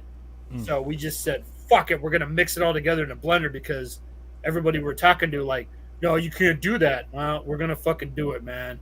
Right. And we started playing some backyards in fucking like the Hood in LA, but it was brutal death metal and black metal at that time started coming up. So Right. So they Gasp were was like- confused by that. So the guys, Yeah, who- dude, we guys that weren't play loved. black metal looked at you, and then they're like, "Wait a second, what's this guy doing?" Nah, man, the brutal death metal and the black metal heads were just looking at us like we're just fucking pieces of shit, dude. So Right. we just kind of created our own scene, fucking linked up with like fucking some other fucking like-minded motherfuckers that wanted to do some different shit, like Man is the Bastard and Dystopia and shit like that, and the whole power violence fucking thing Right. basically was born on that, you know, because a lot of the Bay Area stuff and the Los Angeles and San Diego bands, California, fucking started linking up and started playing shows together because we were punks and metalheads and fucking hip hop heads and fucking everything was all fucking segregated back then, man. Right. And And, was Gilman you know, a me- big thing, obviously, then? What's that? Gilman? Gilman was just a fucking place that we played fucking shows at. I never fucking liked the place myself, man. All those weird fucking political fucking rules and shit like that. Okay. And, you know, but yeah, nah, they were fucking, dude, no doubt. They had some Prolific fucking show crazy throwing ass place. fucking great shows there, man. Yeah, You it's know. just like a prolific, like, show throwing place. Sure. And, you know, they had everything. I mean, that Green Day was born there, Rancid, all that fucking type of shit. Well, I don't give Then a you shit had about fucking those No bands. Comment and I fucking care Man is the about when Bastard and I care about like when Cattle Press played there. Really, Cattle you know? Press, fucking Black Army Jacket, dude, Yeah. because Discordance Yeah, shout out to Access. Carlos. You know what I mean? Like we Carlos had so ended up much moving love out for there. everybody. There was no regional fucking bullshit. It was almost like the death metal underground, where it was like, dude, because there was a lot of pretensions with the brutal death metal and the fucking black metal scene in the mid '90s, dude. No, I was like, if understand you're not this, because I would you're not go to fucking shows that. by myself, you know, and I would go to grindcore shows and Yeah. some death metal ones, and I would go to like grindcore shows on Sundays at CBGB's that Ralph from Right. Disassociate through. So he would have like fucking Multiplex or somebody. He would have Multiplex, like Cattle all kinds of Press, shit. fucking Ralphie was our boy, dude. Fucking Yeah, we played with Disassociate fucking would Disassociate play. out here, and Yeah, we, so like we there'd be all booked fucking kinds of shit. Disassociate because we booked PCH But he would also Club. maybe book like an Exodus show or something, you know. So it was like there was always something happening. And then I guarantee you, Paul Bailoff fucking probably had more. He probably would have loved the fucking OG fucking slimy fucking grindcore power violence scene more than he liked the fucking metal scene back then because, dude, it was fucking lame for a while, dude. Because Exodus fucking sounded like Warrant for a while. People forget about that. No, You know what I mean? A lot of those thrash bands were sounded horrible, trying to sound like Metallica and shit. Yeah, like And the Anthrax. punk bands were all fucking laming out. So it was like, Could we Yeah, give we're gonna people fucking- like a feel for like the time period though, if you don't mind, brother? yeah. So this is kind of like the era of Mike Live.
So was that you? Was that the young Mike? That is, man. And Nice. I got my fucking old cheesy ass Pendleton on, my '90s fucking hood Pendleton and shit. It's cool to have that on video though, you know, Still like sweating. I'm wiping the sweat off my fucking brow because I'm still a fat motherfucker and I'm sweating on stage. still you were, I mean the band was going hard at points, so like you were like Hey kind man, of- no, we were experimental handling- because we were just Yeah. on drugs, bro. We were on and it drugs. felt like some cattle press stuff in the beginning, and then towards the end it was getting a that little fucking faster. shit. That was that Gilman right there, our bass player. Fucking, it was crazy because we played two of those Slapaham fests because hey, Right. fucking praise to Chris Dodge on Slapaham, dude. He fucking like believed in us, you know, and it's a legendary fucking label. And I know a lot of fucking motherfuckers watching this fucking love Slapaham records, at least a few of the records, you know, for sure. Especially the metalheads, man, with Burning Witch and fucking some of the shit, Melvins and, you know, some of that shit. But anyways, fucking, it was weird because we were cursed because like both shows, I think Cynthia couldn't make that fucking show you were showing us, and then the next fest we played, fucking Saj, our bass player after that, fucking had like a flat tire on the way up, dude. So we played both fucking festivals without a bass player or some shit. So it was just like crazy, you know. It's cool, man. You still got out there. But nah, fucking, dude, we were rocking it. Yeah, shout out to Slapaham, man. Yeah, fucking, man. I think it's cool that you were doing this, you know. You're out there doing it, kid. There's Reggie, man. It's our boy. You got your flat alarm. The bitch. Dude, he was a beast.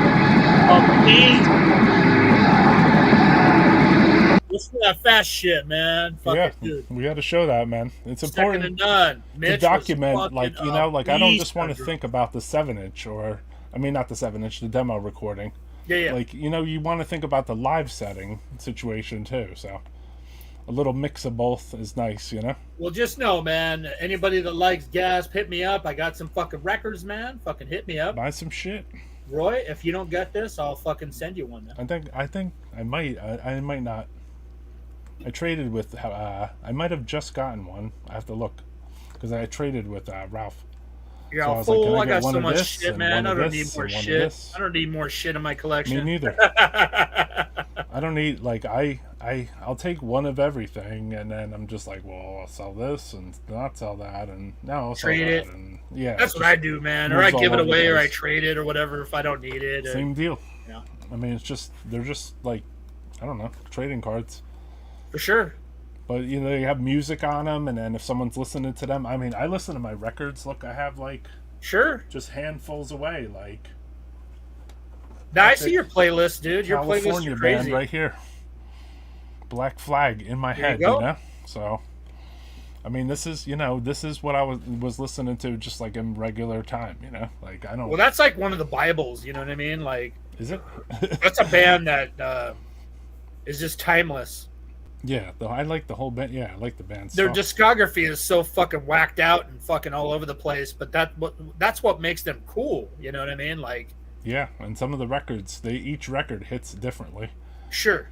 And people don't understand that's true punk rock right there. How they were doing the Sabbath thing later, Right. but they did the fucking gutter punk fucking thing for a bit. Like, nah, man. I mean, that's Some what of the that's what punk emotional rock shit. was all about, They dude. have like You that know? emotional zones, Like the earlier stuff was more like pop punk, I thought. But then like they get pretty emotional for a few years, and then they get pretty fucking weird after that. And then there's obviously those filler albums like the instrumental one. But Yeah. that would be at the top bottom. There's some garbage, dude. You got to take LSD to listen to Greg Ginn fucking jerk off. But I still listen to it. Hour, you know? I still listen to it. It's Black Flag we were talking about, Jeff Chapman. Right. Black Flag. So yeah, I still fuck with them, you know. I mean, I kind of like not ever left listening to them, but we do death metal podcasts. So let's check out another song while I get a drink. This would be the best man.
Dude, David rules. Undergang rules, man. Yeah, they're heavy, Fuck man. yeah. Death metal personified. Yeah, Motherfuckers got the we need additional autopsies like that, you know? like. David's got like fucking 3-4 death metal bands, a store, and a label. Like, like you don't get more brutal than that. He's a Exactly, fucking great man. dude too. So People like that prop the scene up, you know? nah, man. You know it's kind of funny because there was like some fucking rivalry shit back, a few years back between Undergang and Ruin because we sound similar and this and that. And like I don't know who started this shit. But, and then people were telling me, yeah, I heard fucking you guys don't get on. What the fuck are you talking about, man? Like, that's a fucking great band. And, Yeah, like, they David do. and I are friends, man. So, I don't know where Yeah. the fuck that shit came from. And that Undergang's, like, fucking massive, dude. Like, Ruins is just a sewer dweller fucking underground band, dude. We're doing our own think all thing. the DIY bands style. And, like, A lot of bands are on the same level. Undergang is fucking, like, they're on fucking, like, majors now and shit like that, doing tours. You know what I mean? It's like, there's not even a comparison at the end of the day. But what does that stupid shit fucking matter anyways, dude? Fucking Yeah. seriously, I mean, man. That's if just you're like enjoying yourself, that's what counts. Like, exactly, man. You have to remember, like, even a band who goes on a tour, like, it's a job. So, like, it's not easy to, like, sit in a fucking seat for 14 fucking hours and fly somewhere. And then that night, you're supposed to go do something, you know? Like, get the fuck out of here. Right. Like, like, some people, they don't want to fucking get pushed that hard. They want So- they want to stay in their house, you know? I saw fucking somebody in the chat fucking asked about the Eddie Money story that I had, so I have to tell that real quick All right, if you bring don't it on. mind. So, me and my boy Jerry from Excruciating Terror, speaking of the band, that's one of my fucking buddies, one of my best friends. I don't think he's fucking watching right now because he's a fucking asshole, but we all love him. For his birthday, I got Eddie Money tickets because Eddie Money was playing a fucking big old theater in Santa Ana, which is in my county. It's a big old fucking city down here, Santana. So I got tickets Go see for Eddie Jerry. Money shaking. I got fucking tickets for the Eddie Money show and for him. And we went down there and fucking rocked it. Fucking got blitzed. Had a good time. Eddie Money had a signing at the end of the night, towards the fucking entrance and shit. So the merch booth, basically. So there was this line of, like, soccer moms and fucking coked out fucking Orange County fucking housewives Okay. and, like, fucking shit like that, and just a bunch of old burnouts and shit just out there fucking waiting for Eddie Money. So me and my butt, fucking Jerry, we're fucking couple of scumbags and shit. We're fucking blitzed. Well, we happened to cut in front of the line, and we want to fucking meet our idol because we fucking love Eddie Money, dude, because Eddie Money fucking rules. And we did. We got up there. And not only that, Body Bag, Body Bag from Yeah, Grave yeah. fucking Ruin. Fucking his mom was there with us, Cher, and that's like, Gravehill and Ruin's mom, dude. Cher rules, Cher Bear fucking rules, man. She's like everyone's mom. She's the best. She could, one of those madres that fucking cook for everybody, bro. You know Yeah, what I mean? shout out to Cher. Shout out to Cher. Shout out to Body Bag, man. The Babcocks. His pops rules too. Fucking rules. But so we're fucking. I got Cher in there too. She happens to be there that night, and she's with us. So me, Jerry, and Sherry fucking rush the line, dude. We fucking cut in front of everybody. Fucking cut everybody off like fucking complete fucking assholes, man. And of course, people are fucking pissed, talking shit. And me and Jerry are turning around going, what the fuck are you gonna do, bitch? Fucking this and that. Because all these soccer moms are fucking, we're just yelling at them. Security's rushing us and this and that.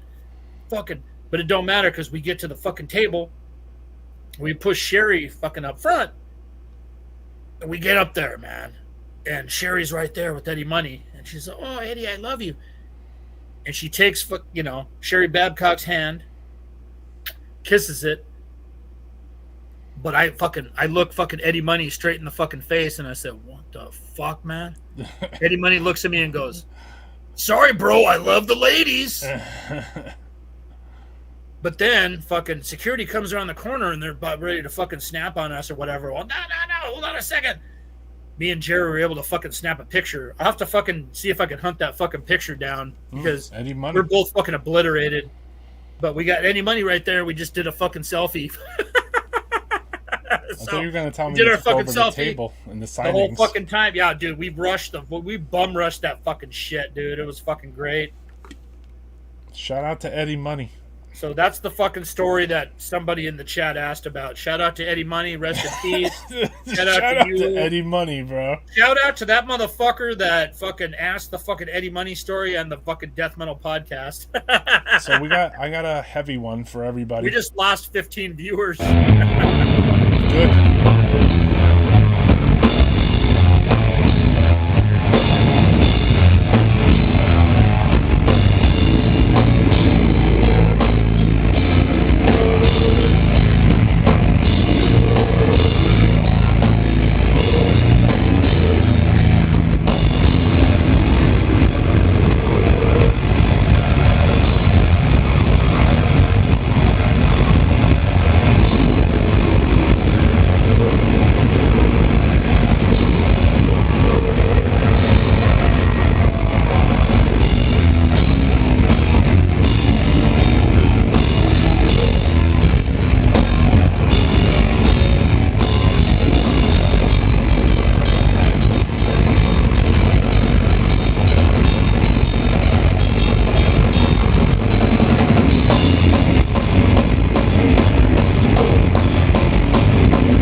can't find the fucking Eddie Money picture of me and Jerry and Eddie all Money. fun, so no fun and apologize. games on this show. That's what I promised before I would did this live stream. I wanted this to go harder than the grind one.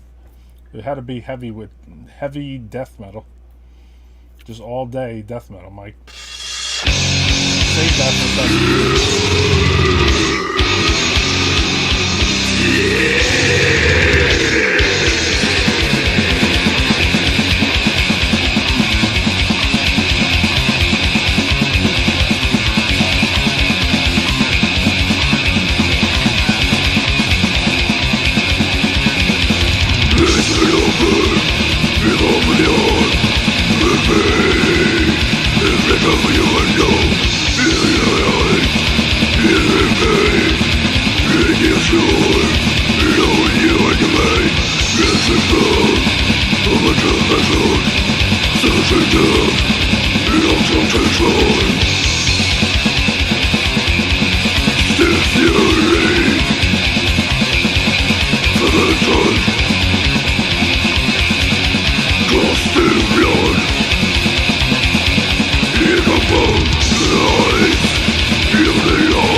Before we go back on with Mike, I just want to shout out to all the people that do watch Death Metal Podcast. I appreciate people that are tuning in like almost every episode.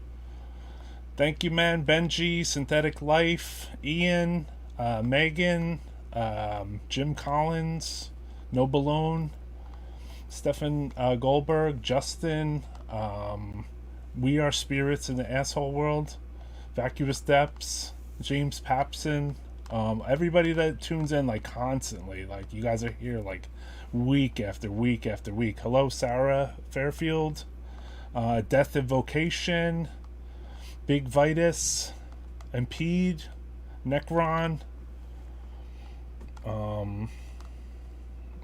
the guy that was asking about the order, I'm gonna look at that.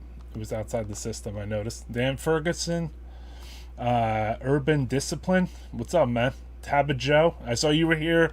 Tabba Joe was here like before the show fucking started. So yeah. So that was. You just named off a bunch of royalty in the fucking the scene and the underground, man. I mean, this is what beyond just me these are the people, these are my people. We love you guys, and we appreciate you. Yeah, so like seriously. I want to say, I want to talk to everybody here. Like, that's why you're one of the best, man. You and Francisco and fucking Ken and fucking dude, you guys are fucking killing it, man. I'm so fucking proud of you. Like, you've been able to figure out. We want to stand up the scene, I mean, I want to stand man. up I mean, the it's scene. like this is the fucking future right here.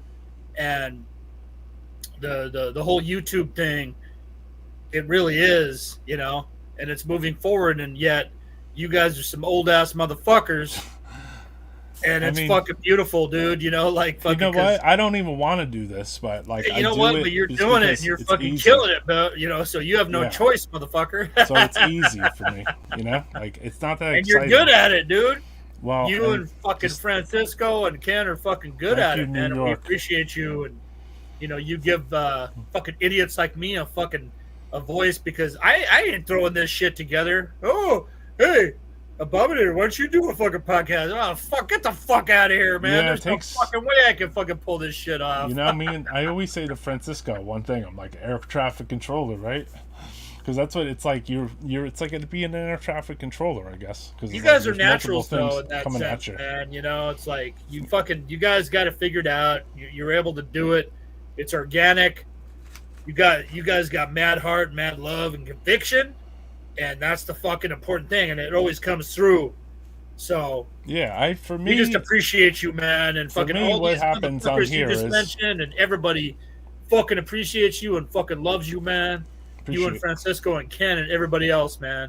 Necron too, and JD. Congratulations, and fucking dude, we're all proud of you, man, and fucking honored to be with you. I just want to spread info right now, I want dude. all Seriously. the record labels to make a few sales. You know what I mean? Like I like when everyone just like is community based, talking to each other and chat and shit. Listen, man, with each other. Nobody is making fucking a living off of fucking shitty fucking death metal, So whether you're doing we shirts, never were. merch, fucking videos, fucking in a band, a label. Okay, maybe a label, but not even. You know what I mean, man. I mean, the at money the end of the they day, make from a label, it just goes from one band to the next. So that's where it goes. That's the fucking thing, man. And I dug up another flyer that I just found. This is a fucking example of like Entity again. Well, this is a trippy show because Buzz Oven and I Hate God were touring, right? And both bands are fucking killer, and both bands were fucking amazing. And Mindrot was fucking amazing. And Carcinogen opened, and they were fucking, that's Dino from Dystopia's fucking death metal band and shit. Okay. But Entity got thrown on there at the last minute and fucking blew everybody out of the water. And all the fucking major labels that were fucking clamoring over these other bands fucking actually wanted to sign Entity. That's what I was talking about. Like, It was a last minute thing that Entity got thrown on this show because it was one of those fucking weird things. Because I think Buzz Oven was on Roadrunner and like I Hate God was on Central Media. So it was like, that's when shit was getting weird. But this shit was at the Hong Kong. A couple of the listeners were talking about that venue earlier, the Hong Kong Cafe. Another classic one of the Hong last Kong shows. Show. Look at the patina on that flyer. The what? The patina on your flyer. It's like it's got like a little yellow in there, You can see it's classic, dude. Classic shit, but yeah, fucking death metal. Entity went over there and fucking Old like school. everyone's clamoring over fucking like Mindrot and Carcinogen, like, oh, who should we sign? You know, all these relapse assholes back then. They're getting all big. Metal Blade, Century Media, all these fucking suits showing up to fucking death metal shows all of a sudden. Oh, Yeah. really? Who are we going to sign next? Who are we going to sign next? Entity just went in there and just fucking demolished and destroyed the fucking venue. We went to go sign the band. They didn't know what to do because, oh, wait a minute, they sound like old Carcass, but Carcass sounds like Iron Maiden now, so we don't even know what to do. They were all confused. And the fucking, it was hilarious backstage. Fucking, they were all clamoring around, fucking running around like chickens with their heads cut They're off. like, can we talk to the guys from Entity? They're like, Oh, he's dude, we smoking need to some fucking figure out PCP. what's going on in this band. Next thing you Yeah. know, Jack gets out of prison, starts fucking shanking the fucking guitar player, and fucking, you know, they Seeing Bobby and- Carcinogen on the flyer is so bizarre, so damn good. oh, dude, the Carcinogen demo's underrated, man. Might They were. reach in for I more was there when they merch. were recording that shit at Jim Barnes Studios, man, in my county right here. Tell us about it. It's fucking brilliant. The Carcinogen demo. You know what? Let me send you a fucking link. Yeah, or just tell us about the I sent recording you some of the sadistic demo. intent. When you were chilling, Dino's band? Yeah. Cool. Yeah, we met at Maryland Death Fest one time. Okay. So, yeah, good. you know, like, people flock together, like, as they That's do. why you know? Maryland fucking dude. Say what you want about it, 'Cause I but don't that's know a him, beautiful but- fucking thing, man. I don't know if there's. Oh, here, wait. Couple more songs, and appreciate everybody for tuning in to Death Metal Podcast too. We I had that appreciate you, too. grindcore edition too, so if you guys didn't watch it, you should, because I was definitely passing out just to kind of, you know, just to pass out a few additional bands you might want to find out about. Did you not get as many viewers as you thought, or something? Let me just I don't guess care. it. I don't even look at that. Like, to me, No, I didn't I hash know, mark but I'm it just fast. curious. I didn't hash mark it very fast, actually, Okay. so that would probably be a good reason. We got Undergang shirts and Sequestrum shirts. If anybody wants to rep some shirts, we're gonna have Death Metal Podcast zipper hoodies, I think, soon. So, Dude, if send me anyone's that shit, interested in motherfucker. Yeah, I got a little care package for you because you gave me one. You keep telling me that. I know it's messy. I ain't here. getting shit. Hemorrhoid have a new release with head split. And Cheers this to is the Dylan. New cover. Pretty sick. Cheers to Dylan. Here's an old picture of Our guy? Undergang I took when they first hit America. They played a show at Autopsy. So shout out to Undergang. And then Nice. don't forget to support this show. Crematorium and a tribute to Dave. What was the other guy's name? Appreciate it. Dan Dismal. Dan Dismal. That's Crematorium's last show. Step up your hashtag game, Roy. Blast. So Fucking I'm just- Ian. I want to I definitely wanted to say thank you to the listeners too. I always try to. Mike's, we got a little more time now. We'll play a few more jams. Whatever, man. Yeah, exactly. Fucking get rid of me when you need to fucking go, man. Whatever. I'm here. I ain't got shit How going about on. one for tonight, Chris Bloodstorm?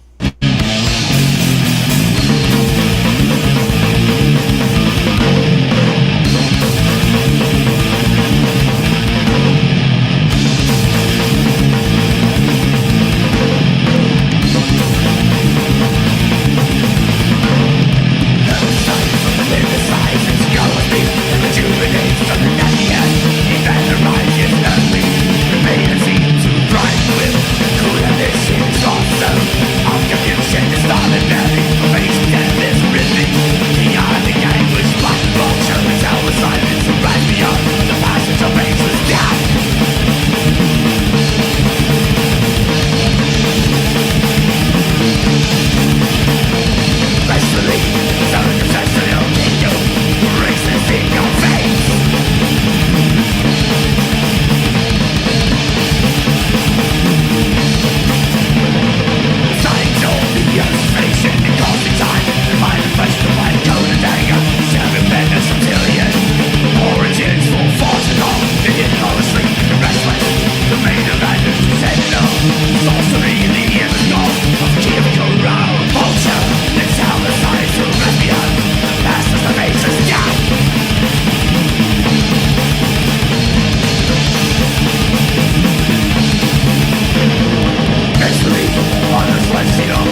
We're back. Sorry for the false start, people. So we got another track, though. I was trying Hell to yeah, do dude. two Fucking things Chris at once. rules. We got one more track, though. It's this is a shout out to Mike. Sadistic Intent.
It was my first experience with that band. That was good. I like that.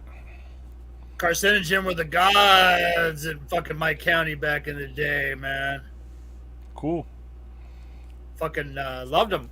That fucking They that do Cure a lot demo of was recordings, shit. or just one recording, 2 recordings. They do a lot Yeah, of live just shows. that one What were recording they doing? because we had the Sureguard Mafia back then, man. We had a place in Santa Ana called Sureguard Storage. It was a fucking public storage facility.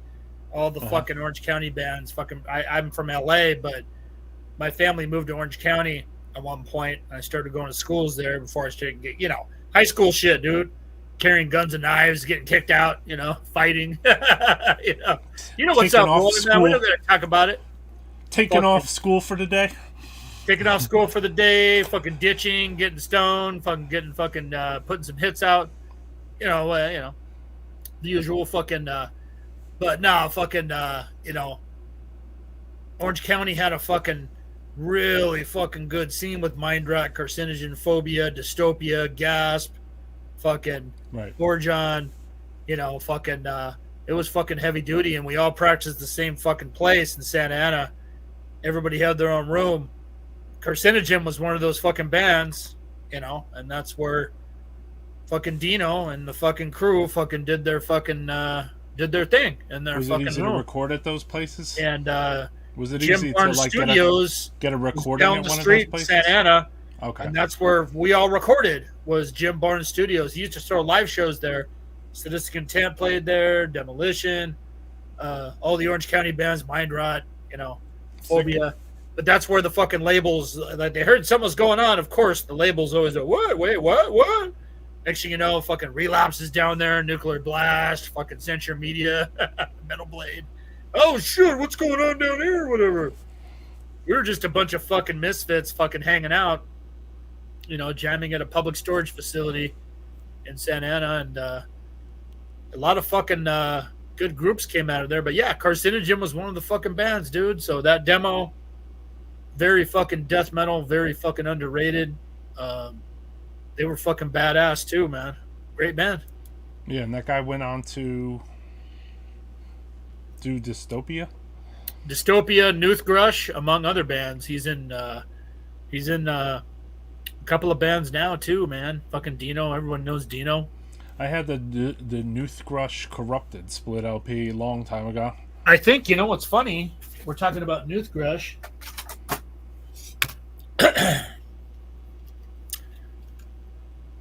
This demo too. I got the Newthgrush demo. Cool. What year's out from? 96, 97, probably. Cool. I've never seen Just that. the legendary fucking Star Wars fucking Empire fucking theme on it, all doom metal. Okay. I wanted to give a shout out real quick, man. Yeah, you had a shout out song too. I saw. I got it downloaded. I think. Yeah, I had to send you some Cardiac Arrest just because they're the best. This episode's all about Ruin. Let me switch to banners. Dude, fuck Ruin. How about all these other bands? No, I know. I'm just fucking with you, I mean, Dude, I came on here to fucking glorify fucking flyers, demo tapes, and fucking friends. I feel like people want to do that. Oh, also, wait, I gotta shout somebody out, Mike. Yeah, Give me yeah. 1 second. Yeah. This It's guy, your show, brother. this homeboy Sam threw me 2 tapes and a CD too. Liquefied, Profane Ruination. There's like a patch in there. Thank you, bro. I don't know when I'll get to listen to any of this stuff, but Liquefied Cadaver Gore. This one looks like my speed. Thank you, bro. Appreciate it. We don't take free stuff, but like I've known this guy for like a million years, so let's put it this way: it ain't cheap to make tapes and patches. So exactly, that motherfucker loves the shit out of you, whether it sounds good or not. Well, it means a lot, man. Yeah, we played this band on here because I liked it, and, and like he sent me some stuff. And, like I'll send him something back, you know. Like, so that's how life works. This is my favorite album of last year, by the way. What's that? Estonian goat metal? This is pretty much Estonian goat metal. Motherfuckers need to fucking go to Demon Seed Records Bandcamp. Okay. And fucking get a copy of this. Sarin Vomit. 5-way fucking war metal split. Yeah, I see Sarin Vomit. I mean, dude, can you look at the cover? It's war metal, dude. Oh, I know that. It's a red logo with a fucking a demon with an AK-47 fucking jerking off. And a goat. And a goat. But nah, dude, no. All jokes aside, fucking Muert, holy shit, fucking that band rules. Hellfire Death Cult out of Illinois, fucking Chicago, fucking rules. But the band that fucking blew me away, I can't even pronounce their fucking name.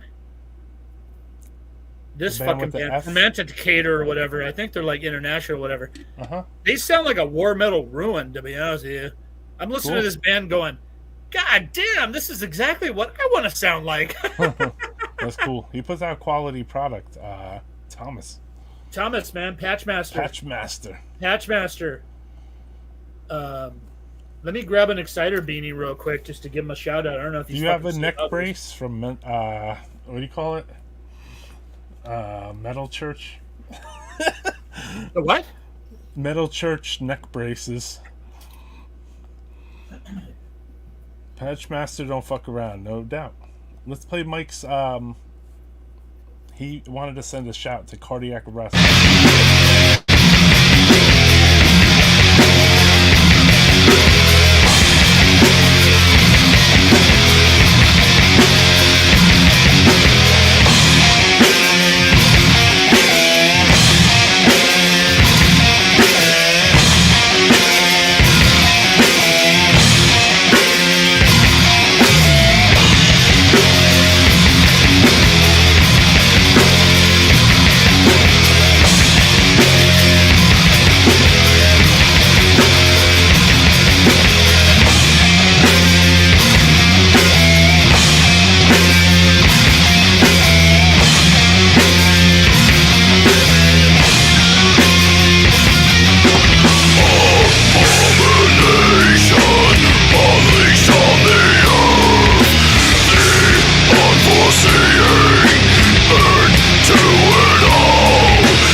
That was your That pick. band Man. does not get enough justice. This was a great comment. Cardiac fucking- rules. Great live also. They fucking blow pretty much everybody out of the fucking water, man. Live. I got to witness that song every fucking night on tour, by the I was way. gonna say I saw them 2 or 3 times. Mike seen them 19 times, and he could tell you straight up like I've seen them every fucking night. Drunk, sober, fucking what have you, man. I've seen them every which way. And they're the fucking greatest. Fucking. God damn it. You know what? I'm fucking throwing the gauntlet down right now. They're the greatest fucking North American death metal band we have. oh, whoa. I don't give a fuck. I'm throwing down the fucking gauntlet right now. Cardiac Arrest fucking rules. They are sick, man. They were good live. Love them. The rolls are mid-pace. That was cool. So man. What's good. up, JRR Token? Smoke it. What's up, Justin? Smoke it. Smoking. Those kick pedals sound like they're hitting a torso.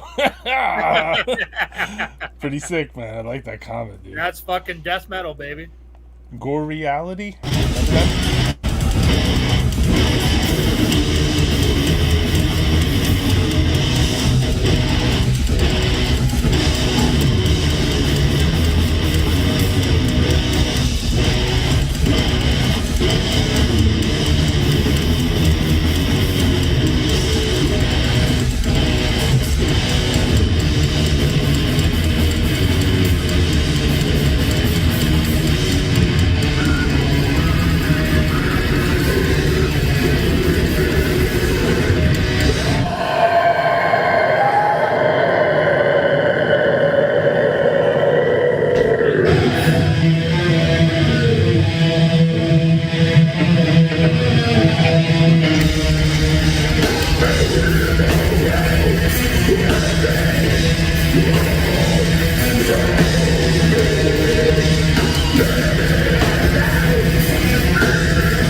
Wanted to play some Gore Reality because I realized they didn't just do me a solid once, they did me a solid twice.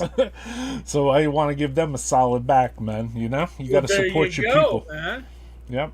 So you know what I mean? Like, you realize later, you're like, oh, that band did me a solid that time. then you realize later, you're like, they did me a solid twice, you know? So it's like, damn, like, you know, like, I gotta give back to that, you know? They're sick mad, too. That's how it works. That's how Exactly. it works. So it was gore reality. If you wanted to know, human brisket. Human brisket. I know human brisket likes it.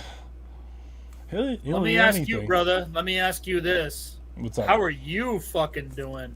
How's everything going with the label and the flags and It's everything all you got over the going on, place. man? What you got going on? It's all over the place, you know. There's different projects in motion. Some are revealed. 90% are not. You know, I don't know. Like, this is day in, day out. Economy's fucked right now, my opinion. Yeah. You know, I don't know. That's about it. There is no your opinion. It's fucked up. You know, it is what it is. So you I've gotta seen fucking, it better. you know. I've seen it better during when I was slower. So that would show right there. You know what I mean? So if the economy was better when I was younger and things were slower than they are now, that would definitely mean something. You know? But Yeah. things change. They go up and down. They're like a roller coaster. Always, man. Always. Always. I I mean, mean, it's like you try to just do your best to just roll through that roller coaster. Like, up, down, up, down. Yeah, Harry Carey. Exactly. You do a Harry Carey, you're right, good. right. I've seen those Harry Carey movies. There's two of them. The real life. They look like real life Harry Carey. They're pretty brutal. You ever see any of those movies, Mike? I have not, man. What are you talking about? Harry Carey? Yeah. The fucking guy from the Chicago Cubs announcing shit? No. A woman taking a sword to her stomach or whatever. Oh, okay. Hede? Oh. Crazy shit. Yeah, that's different than Harry Carey. I'm talking Yeah. about Harry Carey with the big old fucking glasses. I found something I wanted to play that this moved me today. The cover moved me. The song moved me. It looks long, but I don't know if this is the whole thing. Damn coat. This is my mama coat for 10 goddamn years. Metro can't even give me out this motherfucking coat, nigga. Metro can't even give me out this coat. Nobody can. They know I stuck for doing a goddamn thing on this motherfucker. Let me show your ass something. Fuck this motherfucker.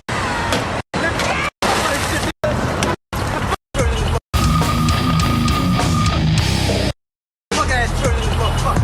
Oh, no, fuck this motherfucker.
without smoke.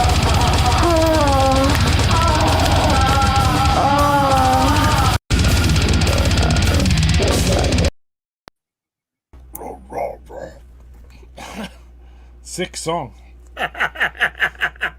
What the fuck are you doing, Roy, Shit was hard. man? They Are had you a lot of drinking hard again, grooves. fucker? There's a few hard grooves in there for the people that wanted it. God damn it, Roy. For the people that wanted it, it was there. So that was what counted. I just lost fucking like You lost. I 2-3 lost points. minutes of my life, trying to figure out what the fuck was going on. But it's okay. I love you. Sometimes I love you. And I fucking appreciate you so sometimes much. I gotta go in a weird direction. What if I made it up with this?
No words.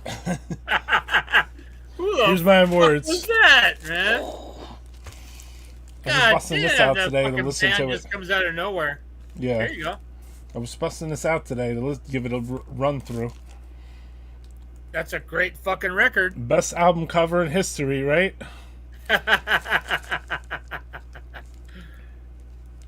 Ah, dude, that fucking record's so fucking badass. It is, man. It's a especially on classic. vinyl. Sounds hot. For the security, I man. never thought I would be the People, person that says, "Oh, that sounds only better." the underground mutants know about that fucking record, like how fucking monumental it is. You know what? Yeah. Sometimes I never thought I would say to myself, "Oh, that sounds better on vinyl." But there's times when I think Oh, certain things do sound better Yeah. on records. That's definitely a prime example. You're right, because you're an underground head, and came from I the don't wanna era. come with that elitist attitude to be like, "That sounds better on vinyl," like everything. Nah. That's not true. There's Like, some just fucking certain things that sound there's great certain on vinyl. things that sound better on the old Hiss tapes I agree. rehearsals. I agree with that. People I don't can't even listen understand. to certain cleaned up rehearsals because I'm so used to the hiss being there. I and got being the part of the fucking music. rehearsals of like Immolation fucking jamming in a fucking a basement in Yonkers Right. in '89. Dude, people have no fucking idea.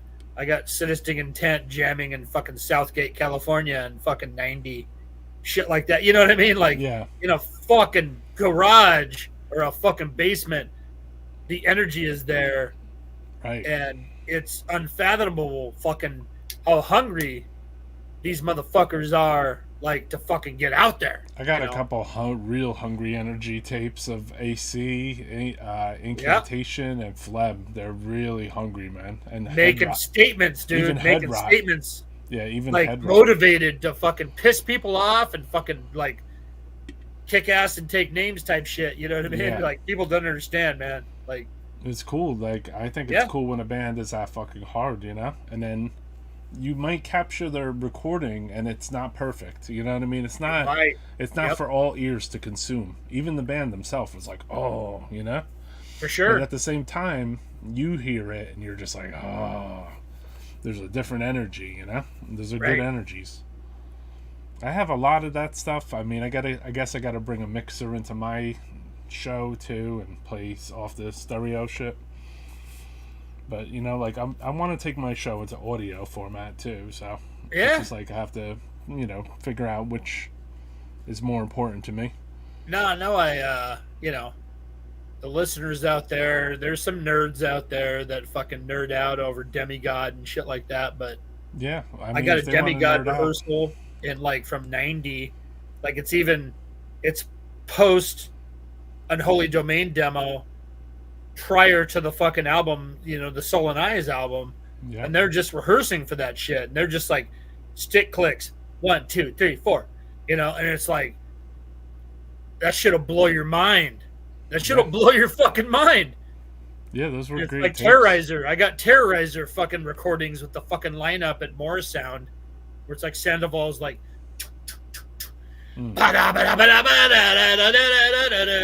it's like, oh man, it's among my fucking favorite shit ever. Rough mix of the World Downfall. Rough mix of World Downfall, dude. Dope. Unbelievable. And then that fucking becomes shit like was your going favorite around. recording, right? Because that happens to me all the time. Like when I heard the Slayer Rain and Blood demo, like I was like, "Oh, I like this one Oh, better dude, now." that's what I'm talking about. When and I heard the I Pink agree. Floyd, the Yeah. Wall demo, now I like the Wall demo better than I like the Wall album, which is crazy because I love the Wall. You're talking about Pink Floyd? Yeah, so Yeah? like there's a demo of the Wall, Huh. and now that I heard the demo, I'm like, "Oh, I like the demo better," It is heavier though. My ex-girlfriend is married to fucking fucking what's his face, the bass player now. I can't even fucking think of his name right now. I'm a little buzzed. No joke, man. I mean, From Pink Floyd. yeah, Roger Waters. Okay. Like, no Roger shit. Waters. That's kind of funny. Like, she fucking moved up in the world. Small world. My ex-girlfriend is now married to Roger Waters. It's a small world, brother. See what happens when you break up with fucking Mike Abominator and you end up a queen in England. Mike, what did you think of that band I played, brother? That was fucking pretty awesome, dude. To be honest with you, I was kind of blown away. Who the fuck is that, dude? That was fucking did that badass. make up for the slam? Yeah, I think it does. I think the whole show is now with the slam and the gasp. I think I think fucking you've redeemed yourself, Roy Fox. A little bit. Who was that? There was a band Purulency from, I think they're from Tennessee, somebody said in the No chat. shit. Yeah, they're pretty sick. I think that band's gonna blow up. I like the recording. I think that band's gonna be on $20 Span or fucking. They're gonna be signed on either $20 Span or fucking Profan Lore here in about. My 5 hope seconds. would be that they would stay with the label that worked with them now, and then do something bigger, and then do something else. Ain't gonna happen, dude. But you know what I mean? That's the way. Yeah. That's the way things are best. They sounded badass. They have fucking all the formulas and shit like that, but they did it right, you know. So yeah, you got to see it live too. Everyone's writing LOL after I said that. There's like so many. Well, they're gonna pull it off live, but let me fucking throw some fucking flyers out there. Demolition, the mighty Brainstorm. Demolition. The mighty Demolition. Let me fucking remind motherfuckers that, because we've been talking about Sadistic. Red Flyers. We've been talking about Excruciating Terror. We've been talking about Entity. But we have Entity to fucking was talk on a about lot the of mighty flyers. Demolition. Yeah, They're one of the Entity. OGs. Hong Kong Low. Of the LA all Underground. day. Nomad Productions. It went hard, dude. Went hard. Yeah, that's cool. This is an old ass one here. With Resistant Militia on Wild Rags Records and shit. And Fear Factory. Fear Factory actually came from the LA Underground, believe it or not. When you touched that flyer, it fell apart just a little. Yeah, just a little bit. Resistant Militia. I remember their name. Resistant Militia had a really good fucking EP on Wild Rags Records. Nice. Demolition. I like how their logo is over deaths. Yeah, this is how always. bands should, I think, and this is just my opinion, but I think local bands should promote themselves above the headliner if they're making Demolition the always did this because they had attitude. it's not about the attitude, it's about making the flyer. The flyer is You're for right. my band. It's not for everyone else. It's for my band. So like I'm paying with death, but like I'm giving you a flyer of my band. Demolition started doing flyers too, like full fucking posters and shit. Gazaris. That's Right? sick. People love flexing on death metal podcasts like so fucking hard, dude. Like every time I come on here, they pull out like their fucking double page fucking Gazari flyers. Crazy. Sadistic Intent, Demolition. Look at the art in these things. Who drew all those arts back in the day? Who do you think? You have a lot of arts on these things. Nah, fucking somebody just grabbed a Reaper from somebody, you know. Right. On one or This two, was I just definitely local saw friends. that. Demolition, Sadistic, Entity, and Excruciating Terror. This show right here is the big four. How do you think they got the typeset? Because back then I used to have to go to a special place just to get typesetting. Ah, dude, who knows, man? Yeah. I don't know. Maybe Richard C. had a fucking... He had the connection. Yeah, he had a fucking... What do you call that thing? A word processor. He had a word processor. Entombed Amorphous and Gothic. This is the old Dark Realm. Right. This was an autograph session for Entombed and Amorphous. With their This is second like and Tales newer of logo. Thousand Lakes and probably Wolverine Blues. Mm-hmm. They both fucking sucked by this time, so sorry, people. That's well, that would be one that you give away. Yeah, I'm definitely giving that one away. Oh, that's a badass one. Dude, Gorefest fucking kicked ass at this show for sure. Right. So does Sadistic, though. Super Sadistic sick. pretty much blew everybody out of the water. Gorefest was fucking badass, though. 93, August 1st, 1993. And People have to remember, Sacrifice the night sucked of by this utter point. sadistic brutality. Sacrifice wasn't was a like different horrible place. thrash metal. So they were definitely in a different place. Yeah. It's almost like the Brainstorm logo looks out of place on there.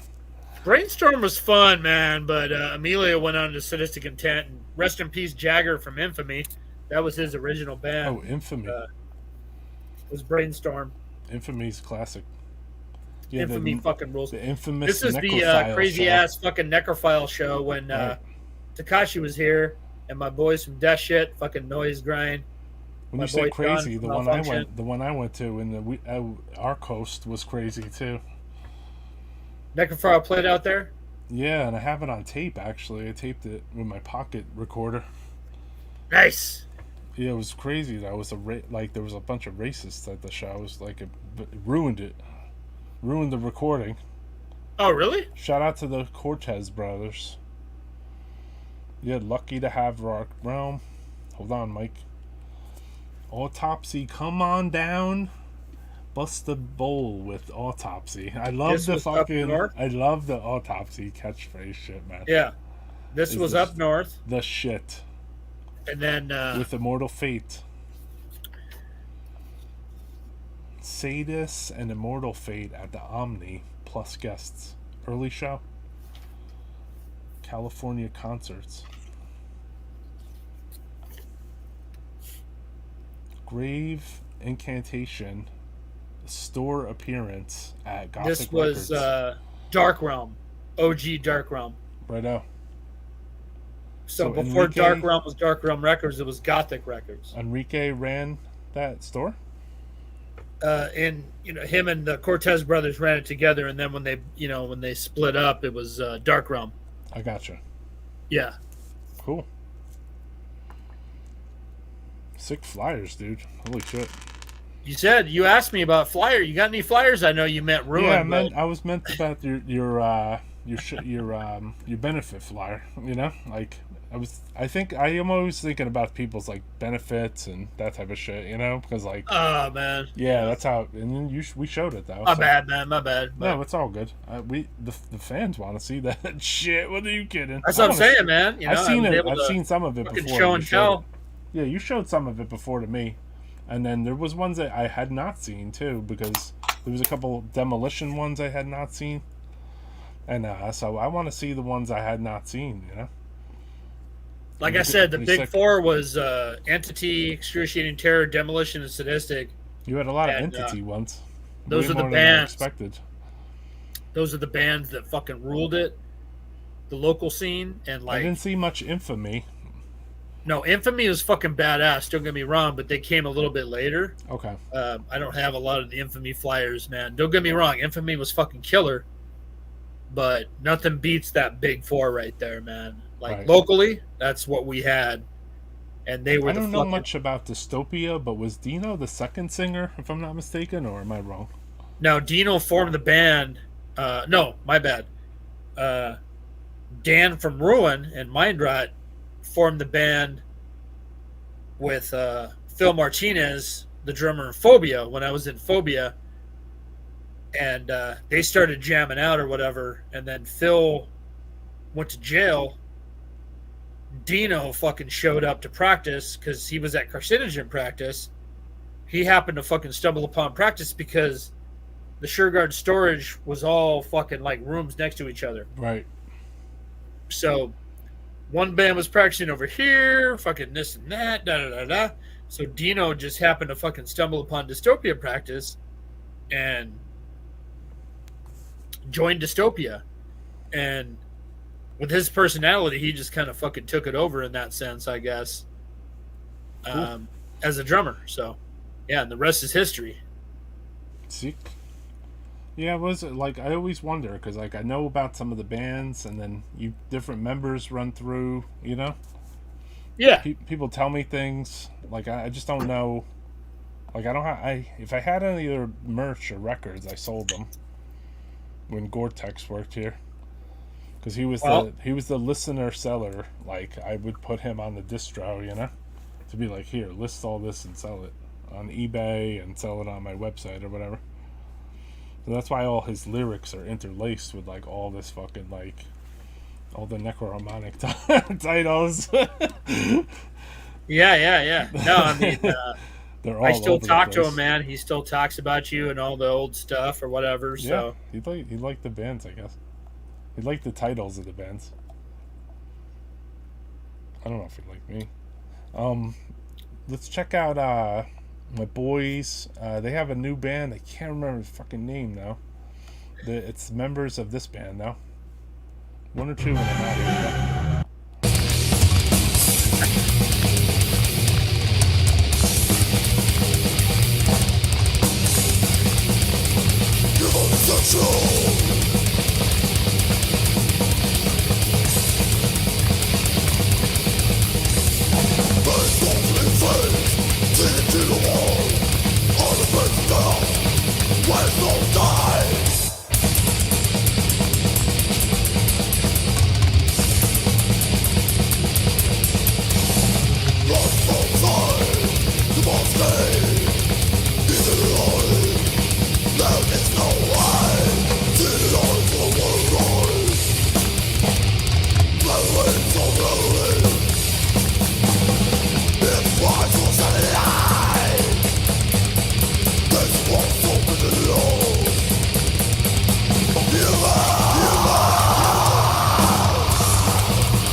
So yeah, leave comments, and when the video ends, thank you for checking out our show tonight.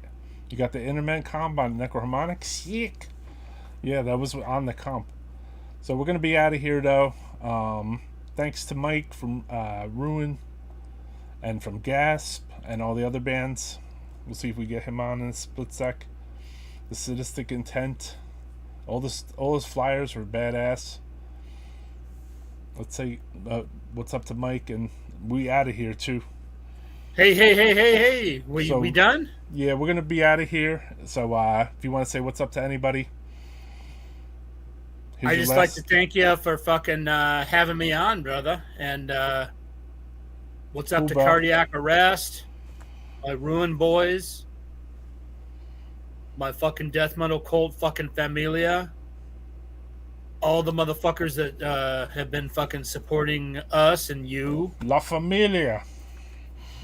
La Familia, baby.